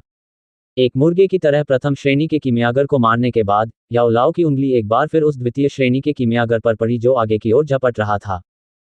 हालांकि एक धीमी सी आवाज के कारण उसकी उंगली अचानक रुक गई। जब उसने उत्सुकता से अपना सिर उठाया तो उसकी बूढ़ी भौं फड़क उठी। पफ, उस समय दूसरे दर्जे के कीमियागर का शरीर जो जियोयान की ओर दौड़ रहा था, अचानक वहीं जम गया। उसने हिंसक तरीके से मुंह में चमकीला लाल ताजा खून उगल दिया। धीरे धीरे अपना सिर नीचे करते हुए उसने देखा कि एक ठंडा ब्लेड, जो कि ताज़ा खून से दूषित हो चुका था, उसकी छाती में घुस गया था। आप बड़ी मुश्किल से पीछे मुड़ते हुए उस द्वितीय श्रेणी के कीमियागर ने अपने साथी को गौर से देखा जिसने अचानक उस पर हमला कर दिया था। उसने कर्कश स्वर में कोसा, तुम भी यहीं मरेंगे। निश्चित रूप से बच नहीं सकते। वह तुम्हें नहीं छोड़ेगा। ये सुनकर उस द्वितीय श्रेणी के कीमियागर ने, जिसका चेहरा थोड़ा पागल सा था, एक बार फिर अपने हाथ में पकड़ी तलवार को और अंदर धकेल दिया, जिसके बाद उन्होंने अचानक उसे बाहर खींच लिया। ताज़ा खून बह निकला और उसके पूरे शरीर पर फैल गया। अपने साथी को, जिसका शरीर धीरे धीरे गिर रहा था, देखकर द्वितीय श्रेणी के कीमियागर ने जोर से गहरी सांस ली। वह अचानक पलटा और याओ लाओ से चिल्लाया, सर, मैं आपके पीछे चलने को तैयार हूं। मैं बस इतना ही मांगती हूं कि आप मुझे जीने दीजिए। जियोयान चुपचाप अपने साथी की हत्या के उस क्रूर दृश्य को देख रहा था जो उसके सामने घटित हुआ था। काफी देर बाद उसने हल्की सांस छोड़ी। यह मानव व्यक्तित्व की पराकाष्ठा है। यदि भविष्य में आपको किसी निराशाजनक स्थिति का सामना करना पड़े, तो उन लोगों को पीठ न दिखाएं जिन पर आप भरोसा नहीं कर सकते, क्योंकि आप कभी नहीं जानते कि एक तलवार, जिसकी आपने उम्मीद नहीं की थी, आपकी छाती में घुस जाएगी। दूसरे दर्जे के कीमियागर के उस चापलूसी भरे चेहरे को अनदेखा करते हुए, जो उसकी अच्छाई का बखान करने की कोशिश कर रहा था, याओ लाओ ने अपना सिर झुकाया, जियोयान को देखा और विनम्रता से कहा। अपनी मुट्ठी कसते हुए जियोयान ने अपना सिर हिलाया। जो दृश्य उसके सामने लाइव चल रहा था, उसके कारण वह और अधिक सतर्क हो गया था। इस व्यक्ति के साथ आप जो चाहें कर सकते हैं। मुझे इस तरह के अनुयायी की जरूरत नहीं है। धीरे धीरे घूमकर याओ लाओ कमरे में चला गया। उसने जियोयान के लिए जो कुछ छोड़ा वह स्पष्ट शब्द थे। अपना सिर हिलाते हुए जियोयान ने एक सांस ली। उसके चेहरे पर एक ठंडी मुस्कान उभर आई। कमरे में प्रवेश करने के कुछ देर बाद याओ लाओ ने बाहर से एक गहरी दबी हुई आवाज सुनी। उसने अपना सिर हिलाया और अपनी उंगली हिलाई। उसकी उंगली की नोक पर उठती पीली सफेद लौ धीरे धीरे गायब हो गई। चरमराहट।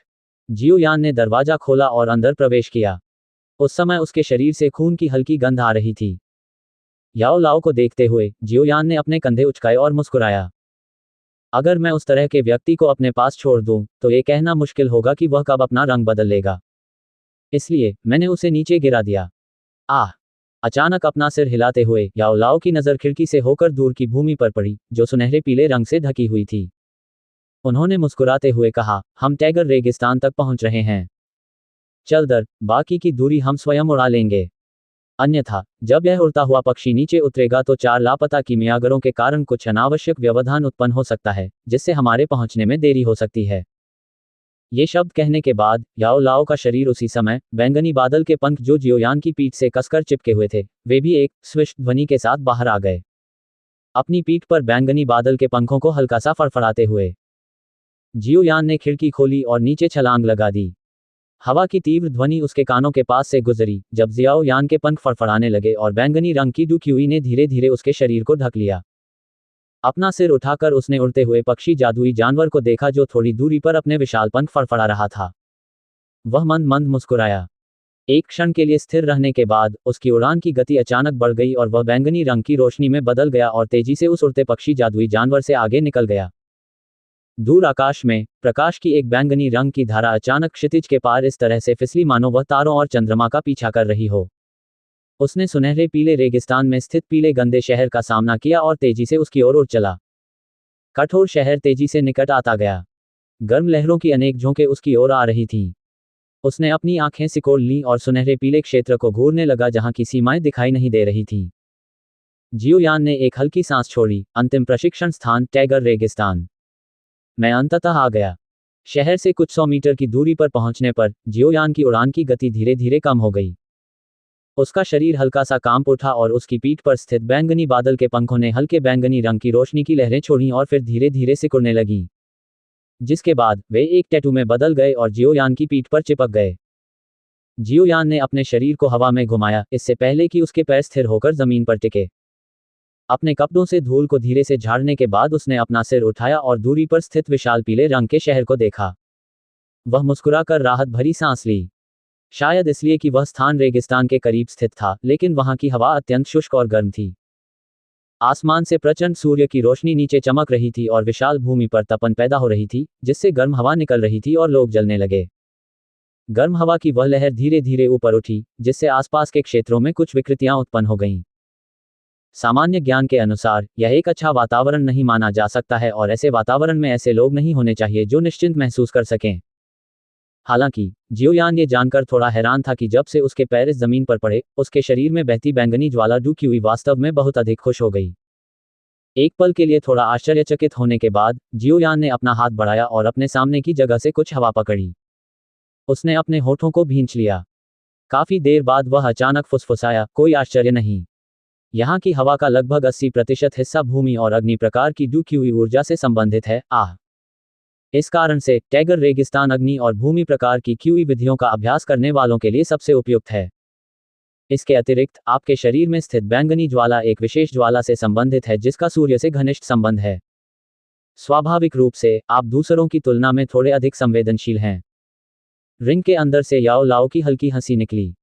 और यही कारण है कि मैं तुम्हें इस रेगिस्तान में प्रशिक्षण के लिए आने के लिए कह रहा हूं। यहाँ की परिस्थितियां बहुत कठिन हैं। अगर कोई प्रशिक्षण लेना चाहता है तो इससे बेहतर कोई जगह नहीं होगी। जियोयान ने अपना सिर हिलाया और एक गहरी सांस छोड़ी। उसने अपनी लंबी, उत्कृष्ट कीमियागर पोशाक को थपथपाया, जो लगभग कला के एक नमूने की तरह थी, फिर अपने कदम बढ़ाए और धीरे धीरे पीली मिट्टी वाले शहर की ओर चल पड़ा। जैसे जैसे वह धीरे धीरे शहर के करीब आता गया, आसपास के पैदल यात्रियों की संख्या भी बढ़ती गई। इन पैदल यात्रियों में पुरुषों ने अपने शरीर का ऊपरी भाग उजागर कर रखा था, जिससे पता चल रहा था कि उनकी त्वचा काली और मजबूत है। जब कोई इसे देखता था तो वे स्पष्ट दिखाई देते थे। जहां तक कभी कभार वहां से गुजरने वाली महिलाओं की बात है तो उनकी त्वचा भी थोड़ी काली थी, लेकिन उसका रंग कांस्य जैसा था। यहाँ की महिलाएं साम्राज्य के अंदरूनी हिस्सों की महिलाओं की तरह शर्मीली और संकोची नहीं थीं। उन्होंने जो टाइट ब्लाउज पहना था वह केवल उनके वक्ष क्षेत्र तथा कुछ नीचे के क्षेत्रों को ही ढकता था। उनकी पतली कमर स्पष्ट रूप से उजागर थी। एक छोटी स्कर्ट या शॉर्ट्स ने उनकी लंबी और तंग जांघों को ढक रखा था। जब वे चलते थे तो उनकी सर्प जैसी कमर हिलती थी, जो अद्वितीय, मोहक आकर्षण और सुंदरता दर्शाती थी। चलते समय जियोयान अपनी आंखों से आनंद ले रहा था। उसने अपने होठों को आपस में टकराया और अपना सिर ऊपर उठाकर पीले रंग के शहर का विशिष्ट आकार देखा। जिस स्थान पर नगर का द्वार था, वहां नगर की दीवार पर 2 बड़े लाल शब्द उकेरे गए थे। दूर से देखने पर उसमें हल्का सा खून जैसा एहसास हुआ। रेगिस्तानी शहर। जियोयान ने मुस्कुराते हुए धीरे से पढ़ा और धीरे धीरे शहर के प्रवेश द्वार की ओर चल दिया।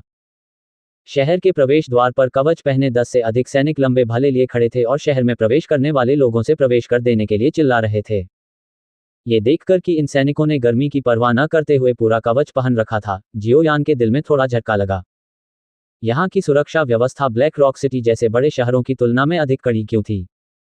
शायद ऐसा इसलिए था क्योंकि मौसम बहुत गर्म था, लेकिन इस स्थान पर पहरा दे रहे सैनिक थोड़े चिड़चिड़े हो गए थे। शहर में प्रवेश करने वाले पैदल यात्रियों को कई तरह की असभ्य, ऊंची आवाज वाली गालियां दी जाती रहीं। शहर के प्रवेश द्वार की ओर चलते हुए और सैनिकों के मुंह से निकलती तेज गालियां सुनकर जियोयान ने थोड़ा सा मुंह सिकोड़ा। उसने अपना सिर हिलाया और सीधे शहर की ओर चल दिया। जियामा साम्राज्य में कीमियागर एक ऐसा पेशा था जिसमें राजसी व्यवहार का आनंद लिया जाता था।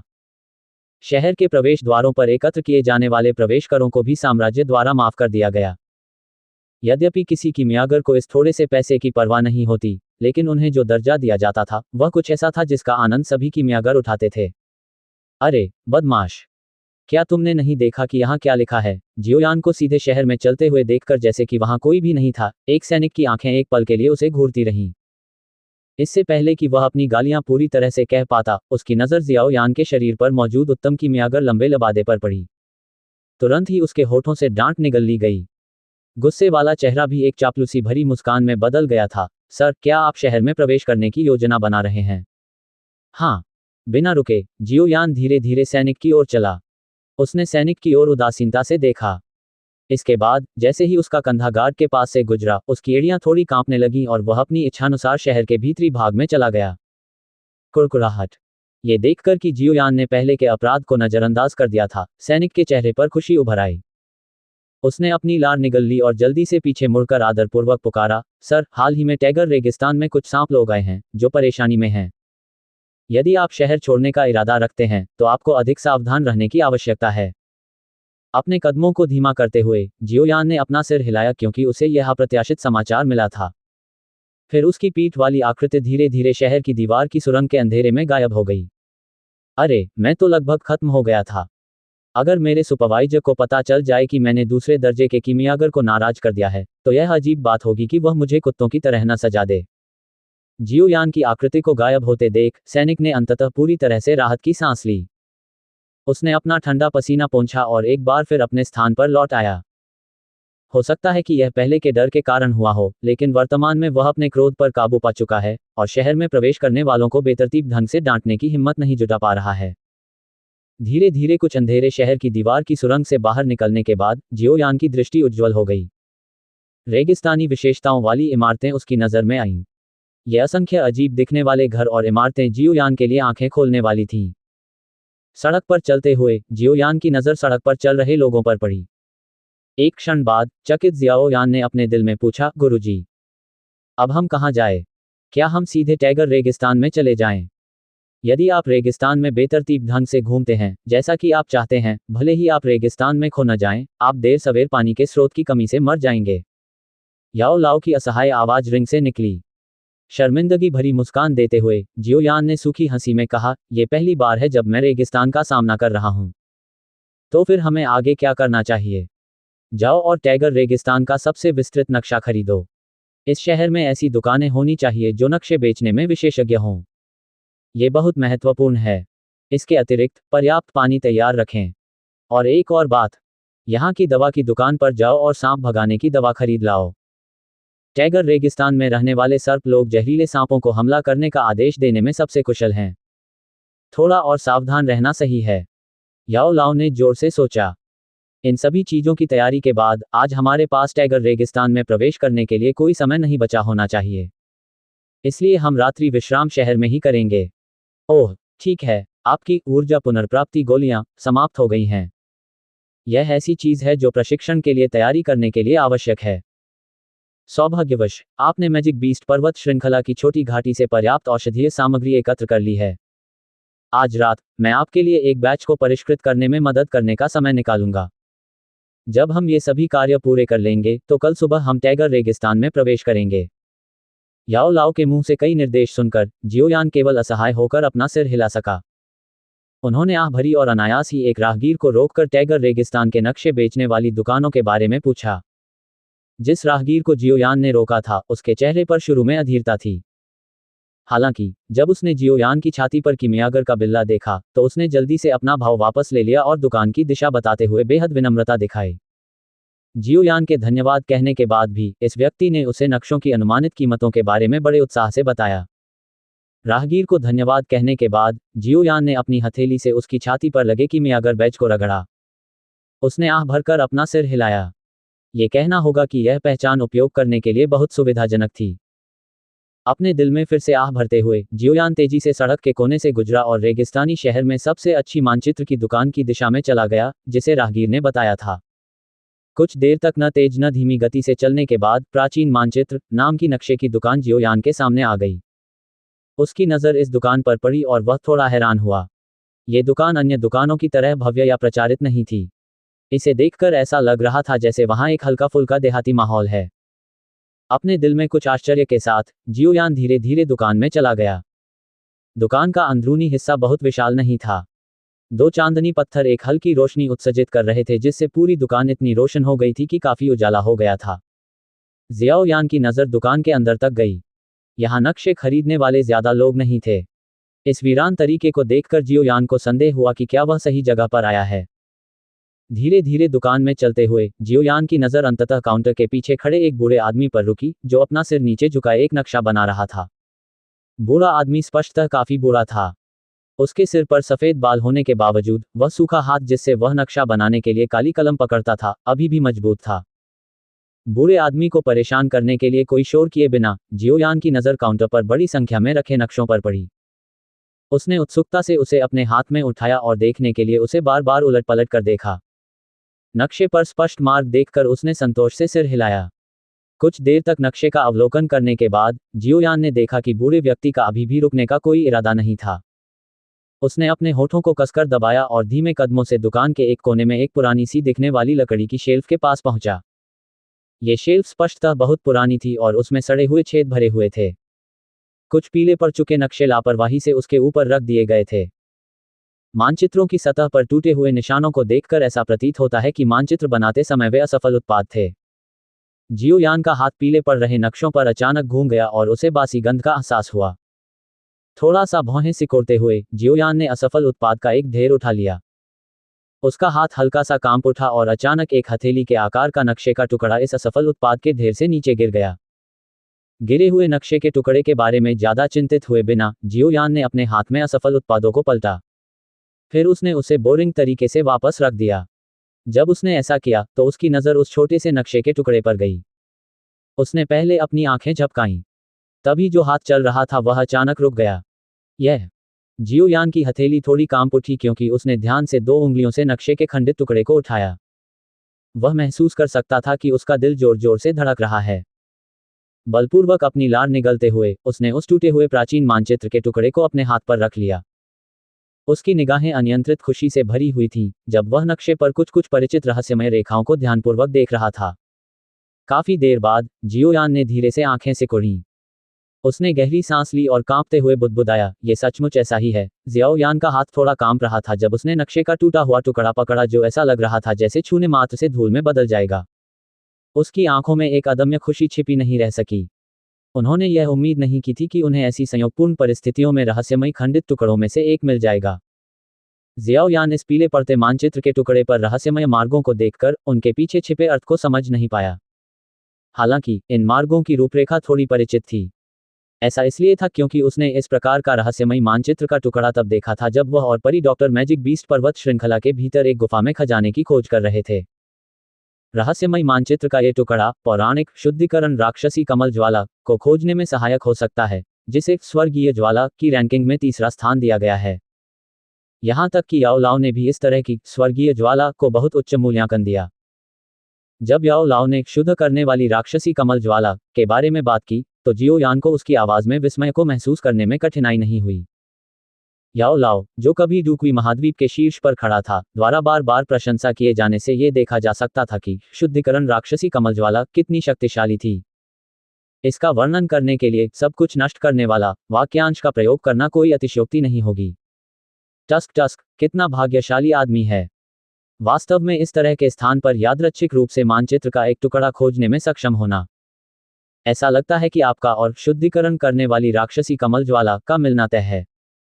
याओ लाओ ने जियाओयान के दिल में स्पष्ट आश्चर्य और अविश्वास के साथ कहा। स्पष्टतः उन्हें उम्मीद नहीं थी कि जियोयान 1 वर्ष के भीतर ही नक्शे के 2 टुकड़े ढूंढने में सक्षम हो जाएगा। जियोयान मुस्कुराया। उसकी मुस्कान थोड़ी उत्तेजित थी। रहस्यमयी टुकड़े वाले मानचित्र के टुकड़े को सावधानी से पकड़े हुए उसने तुलना करने के लिए अपने भंडारण रिंग में रखे दूसरे मानचित्र के टुकड़े को बाहर निकालने की इच्छा को बलपूर्वक दबा दिया। एक गहरी सांस लेकर उसने इस अत्यंत अप्रत्याशित लाभ से उत्पन्न अपने हृदय में होने वाले उतार चढ़ाव को शांत किया। इस समय दुकान में बैठे बूढ़े व्यक्ति ने अंततः अपना काम पूरा कर लिया। हालांकि उसने फिर भी अपना सिर नहीं उठाया। एक बूढ़ी आवाज पूरे कमरे में गूंज रही थी। आप यहाँ टैगर रेगिस्तान का नक्शा खरीदने आए हैं, है ना? बूढ़े आदमी का सवाल सुनकर जियोयान मुड़ा और धीरे धीरे काउंटर के सामने चला गया। उसने मुस्कुराते हुए और सिर हिलाते हुए विनम्र स्वर में पूछा, बूढ़े महोदय, क्या आप मुझे रेगिस्तान का सबसे सटीक और विस्तृत नक्शा दे सकते हैं? नक्शे काउंटर पर हैं। इन्हें स्वयं चुन लो।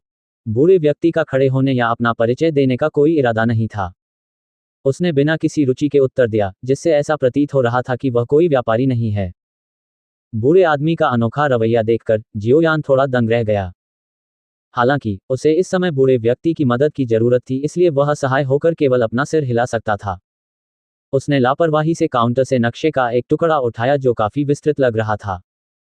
इसके बाद उसने ध्यान से अपने हाथ में पकड़े पुराने नक्शे के टुकड़े को खोला और धीरे से पूछा, बूढ़े साहब, मुझे आश्चर्य है कि क्या आपके पास ऐसे नक्शे के और भी टुकड़े हैं? जियोयान का प्रश्न सुनकर बूढ़े व्यक्ति का हाथ, जो मूल रूप से नक्शा बनाने पर केंद्रित था, अनजाने में रुक गया। सावधानीपूर्वक बनाई गई रेखा थोड़ी टेढ़ी दिखाई दे रही थी। बूढ़े आदमी ने भौहें सिकुड़ी और फिर अपना सिर उठाया। जियोयान के हाथ पर अपनी नजर घुमाते ही उसकी मैली आंखों में एक अजीब सी भावना चमक उठी। बूढ़ा चेहरा जो उठा हुआ था, देखकर जियोयान अभी भी थोड़ा सा मदद नहीं कर सका। उसके बाएं गाल से लेकर आंख के कोने तक एक भयावह निशान था। यद्यपि बूढ़े व्यक्ति की निगाहें शांत थीं, लेकिन इस निशान ने उसमें थोड़ी उग्रता जोड़ दी थी। क्या आपने पहले भी इस तरह के खंडित मानचित्र देखे हैं? बूढ़े आदमी की नजर जियाओयान की छाती पर उसकी कीमियागर के रूप में पहचान दर्शाने वाले बैज पर पड़ी। उसकी बूढ़ी आवाज में कुछ आश्चर्य था। ये सुनकर जियोयान ने अपनी आंखें सिकोड़ लीं।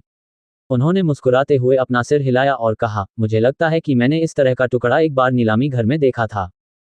उस समय मैंने बिना सोचे समझे बोली लगा दी, लेकिन अंततः दूसरे पक्ष द्वारा दी गई ऊंची कीमत के कारण मैंने बोली छोड़ दी। आज अचानक मुझे इस जगह पर नक्शे का एक टुकड़ा मिला। ये कुछ हद तक वैसा ही है जैसा मैंने देखा था, इसलिए मैं इसके बारे में पूछताछ करना चाहता हूँ।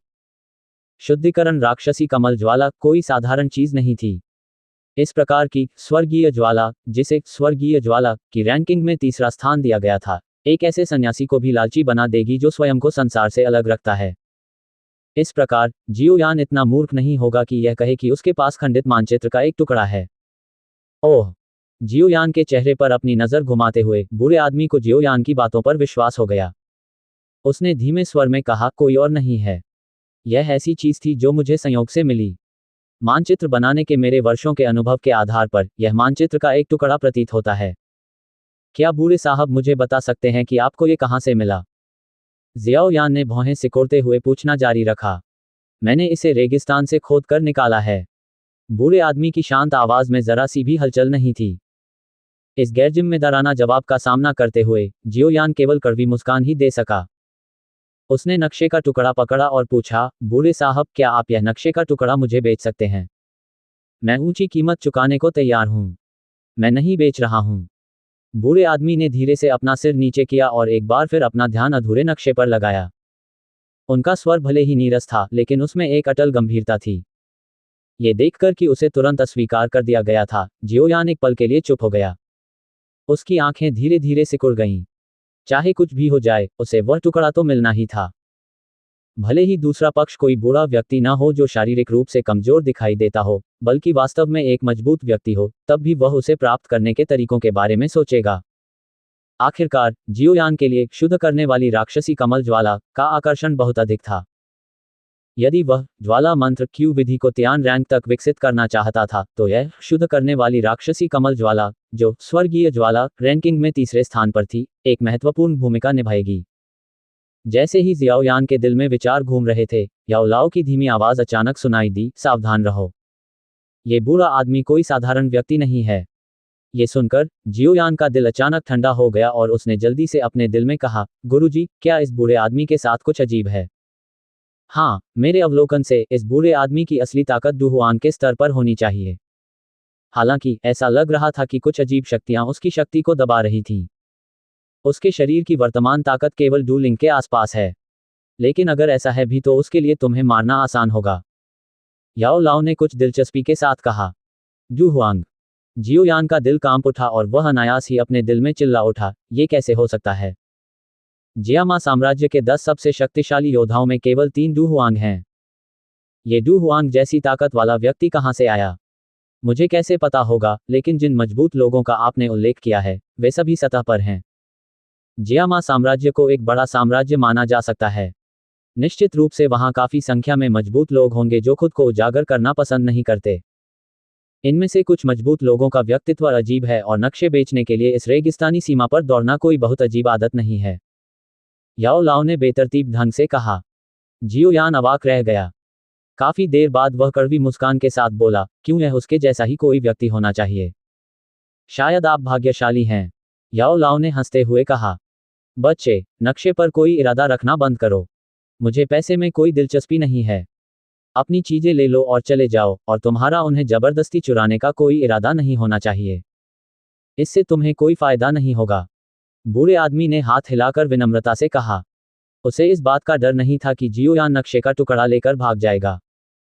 धीरे धीरे आह भरते हुए जियोयान ने अपना सिर हिलाया और कहा, वास्तव में किसी ऐसे व्यक्ति के सामने जो कभी डू हुआंग था, मैं वास्तव में इसे जबरदस्ती नहीं ले सकता। दरार। बूढ़े आदमी के हाथ में धीरे धीरे चलती हुई स्याही की कलम अचानक रुक गई और एक स्पष्ट ध्वनि के बाद टूट गई। बूढ़े आदमी की निगाहें नक्शे पर टपकते बड़े काले स्याही के धब्बे पर टिकी थीं। काफी देर बाद उसने अपना सिर उठाया। उसने जियाओ यान को धुंधली आंखों से देखा। धीरे धीरे एक हल्की ठंडक उनकी आंखों में छाने लगी। आप वास्तव में कौन हैं? बूढ़े आदमी की हथेली ने मेज पर एक स्थान पर धीरे से थपथपाए और बड़ा खुला दरवाजा अचानक बंद हो गया। उसकी तीखी निगाहें जियोयान पर टिकी थीं, जैसे उसके शरीर से एक बर्फीली ताकत फैलने लगी हो। जैसे ही बर्फीला उत्पीड़न जियाओयान की ओर बढ़ रहा था, याओ लाओ की आध्यात्मिक धारणा ने जियाओयान को घेर लिया, जिससे उसे दूसरे पक्ष से दमनकारी शक्ति को खत्म करने में मदद मिली। बूढ़े साहब, कृपया गलतफहमी न पालें। मैं आपको नहीं जानता। बात बस इतनी है कि मेरी जन्मजात आध्यात्मिक धारणा थोड़ी अजीब है। ये बहुत संवेदनशील है और आसपास की ऊर्जाओं को महसूस कर सकता है। अभी अभी मैंने संयोगवश बूढ़े साहब के शरीर में राजसी ऊर्जा को महसूस किया था। इस प्रकार बूढ़े व्यक्ति की तीव्र प्रतिक्रिया देखकर जियोयान ने अपना हाथ हिलाया, 2 कदम पीछे हटा और मुस्कुराते हुए कहा, बूढ़े साहब, मेरा कोई और इरादा नहीं है। बात बस इतनी सी है कि मैं वास्तव में उस खंडित मानचित्र का टुकड़ा प्राप्त करना चाहता था। यह मेरे लिए बहुत महत्वपूर्ण है। क्या आप कृपया मुझे स्थान दे सकते हैं? स्वाभाविक रूप से आप बदले में अपनी इच्छित चीजें मांग सकते हैं। जब तक मैं इसे निकाल सकता हूं, मैं आपको अस्वीकार नहीं करूंगा। बेटा, मुझे उम्मीद नहीं थी कि तुम इतने खास होगे। ये देखकर कि जियोयान उसके प्रभावशाली बल से अप्रभावित था, बूढ़ा व्यक्ति आश्चर्यचकित स्वर में बोलने से खुद को रोक नहीं सका। हा। जियोयान हंसा। स्वाभाविक रूप से वह इतना मूर्ख नहीं था कि याओ लाओ को उजागर कर दे। उन्होंने बिना सहमति या असहमति जताए केवल सिर हिला दिया। वह मुस्कुराया और अपने हाथ में नक्शे का टुकड़ा लहराते हुए बोला, बूढ़े साहब, आप क्या सोचते हैं? मैंने तुमसे पहले ही कह दिया है, मैं इसे किसी को नहीं बेचूंगा। यदि आप वास्तव में इसे जबरदस्ती चुराने का इरादा रखते हैं, तो कमजोर लोगों को धमकाने के लिए मुझ पुराने को दोष न दें। धीमी आवाज में ऐसा कहने के बाद बूढ़े आदमी की पीठ के पीछे सफेद हवा का झोंका सक्रिय हो गया। एक बर्फीली डुक्यूई ने उसके शरीर को घेर लिया। बूढ़े आदमी द्वारा सीधे तौर पर अस्वीकार कर दिए जाने पर जियोयान ने अपनी भौहें दबा लीं। उसे उम्मीद नहीं थी कि यह बूढ़ा आदमी इतना जिद्दी होगा। उसके रवैये और तरीके से यह स्पष्ट था कि बूढ़े व्यक्ति को यह नहीं पता था कि नक्शा शुद्धिकरण राक्षसी कमलज्वाला की ओर ले जा रहा था। फिर भी उन्होंने इसे बेचने से इनकार कर दिया। इससे जियोयान को अपने दिल में थोड़ी निराशा महसूस हुई। बूढ़े साहब, मुझे आज ही यह चीज पकड़नी होगी। अगर तुम मना भी कर दोगे तो भी मैं इसे जबरदस्ती छीन लूंगा। जियोयान के चेहरे पर मुस्कान धीरे धीरे गायब हो गई जब उसने असहाय होकर कहा, आप। हो सकता है कि मेरा पुराना मैं पिछले कुछ दशकों से कुछ कारणों से एकाकी जीवन जी रहा हो, लेकिन एक द्वितीय श्रेणी के कीमियागर के रूप में यह तुम्हारा स्थान नहीं है कि तुम मुझसे इस तरह से बात करो। जियोयान की बातें सुनकर बूढ़े आदमी के चेहरे पर एक उपहासपूर्ण मुस्कान उभरी और उसने ठंडे स्वर में कहा। अपने होठों को एक साथ हिलाते हुए जियोयान ने बूढ़े आदमी के साथ निरर्थक शब्दों का आदान प्रदान जारी नहीं रखा। उसके पैर का अंगूठा बाहर निकला और उसका शरीर तेजी से कमरे के दरवाजे की ओर पीछे हट गया। तुम मौत चाहते हो? जियोयान की हरकत देखकर बूढ़े आदमी का चेहरा गुस्से से भर गया, जिससे भयावह दिखने वाला निशान और भी भयंकर लगने लगा। उसके पैर जमीन से हट गए और उसका शरीर बिजली की तरह जियाओयान की ओर बढ़ गया। जैसे ही बूढ़ा आदमी वहां से गुजरा, बर्फीली हवा तेजी से दुकान के अंदर तक फैल गई। एक हल्के कोहरे ने जियोयान की दृष्टि को पूरी तरह से अवरुद्ध कर दिया। चारों ओर के बर्फीले कोहरे से उसकी निगाहें ढक जाने के कारण जियोयान की अभिव्यक्ति बदल गई। वह जानता था कि इस बार वह सचमुच मुसीबत में है।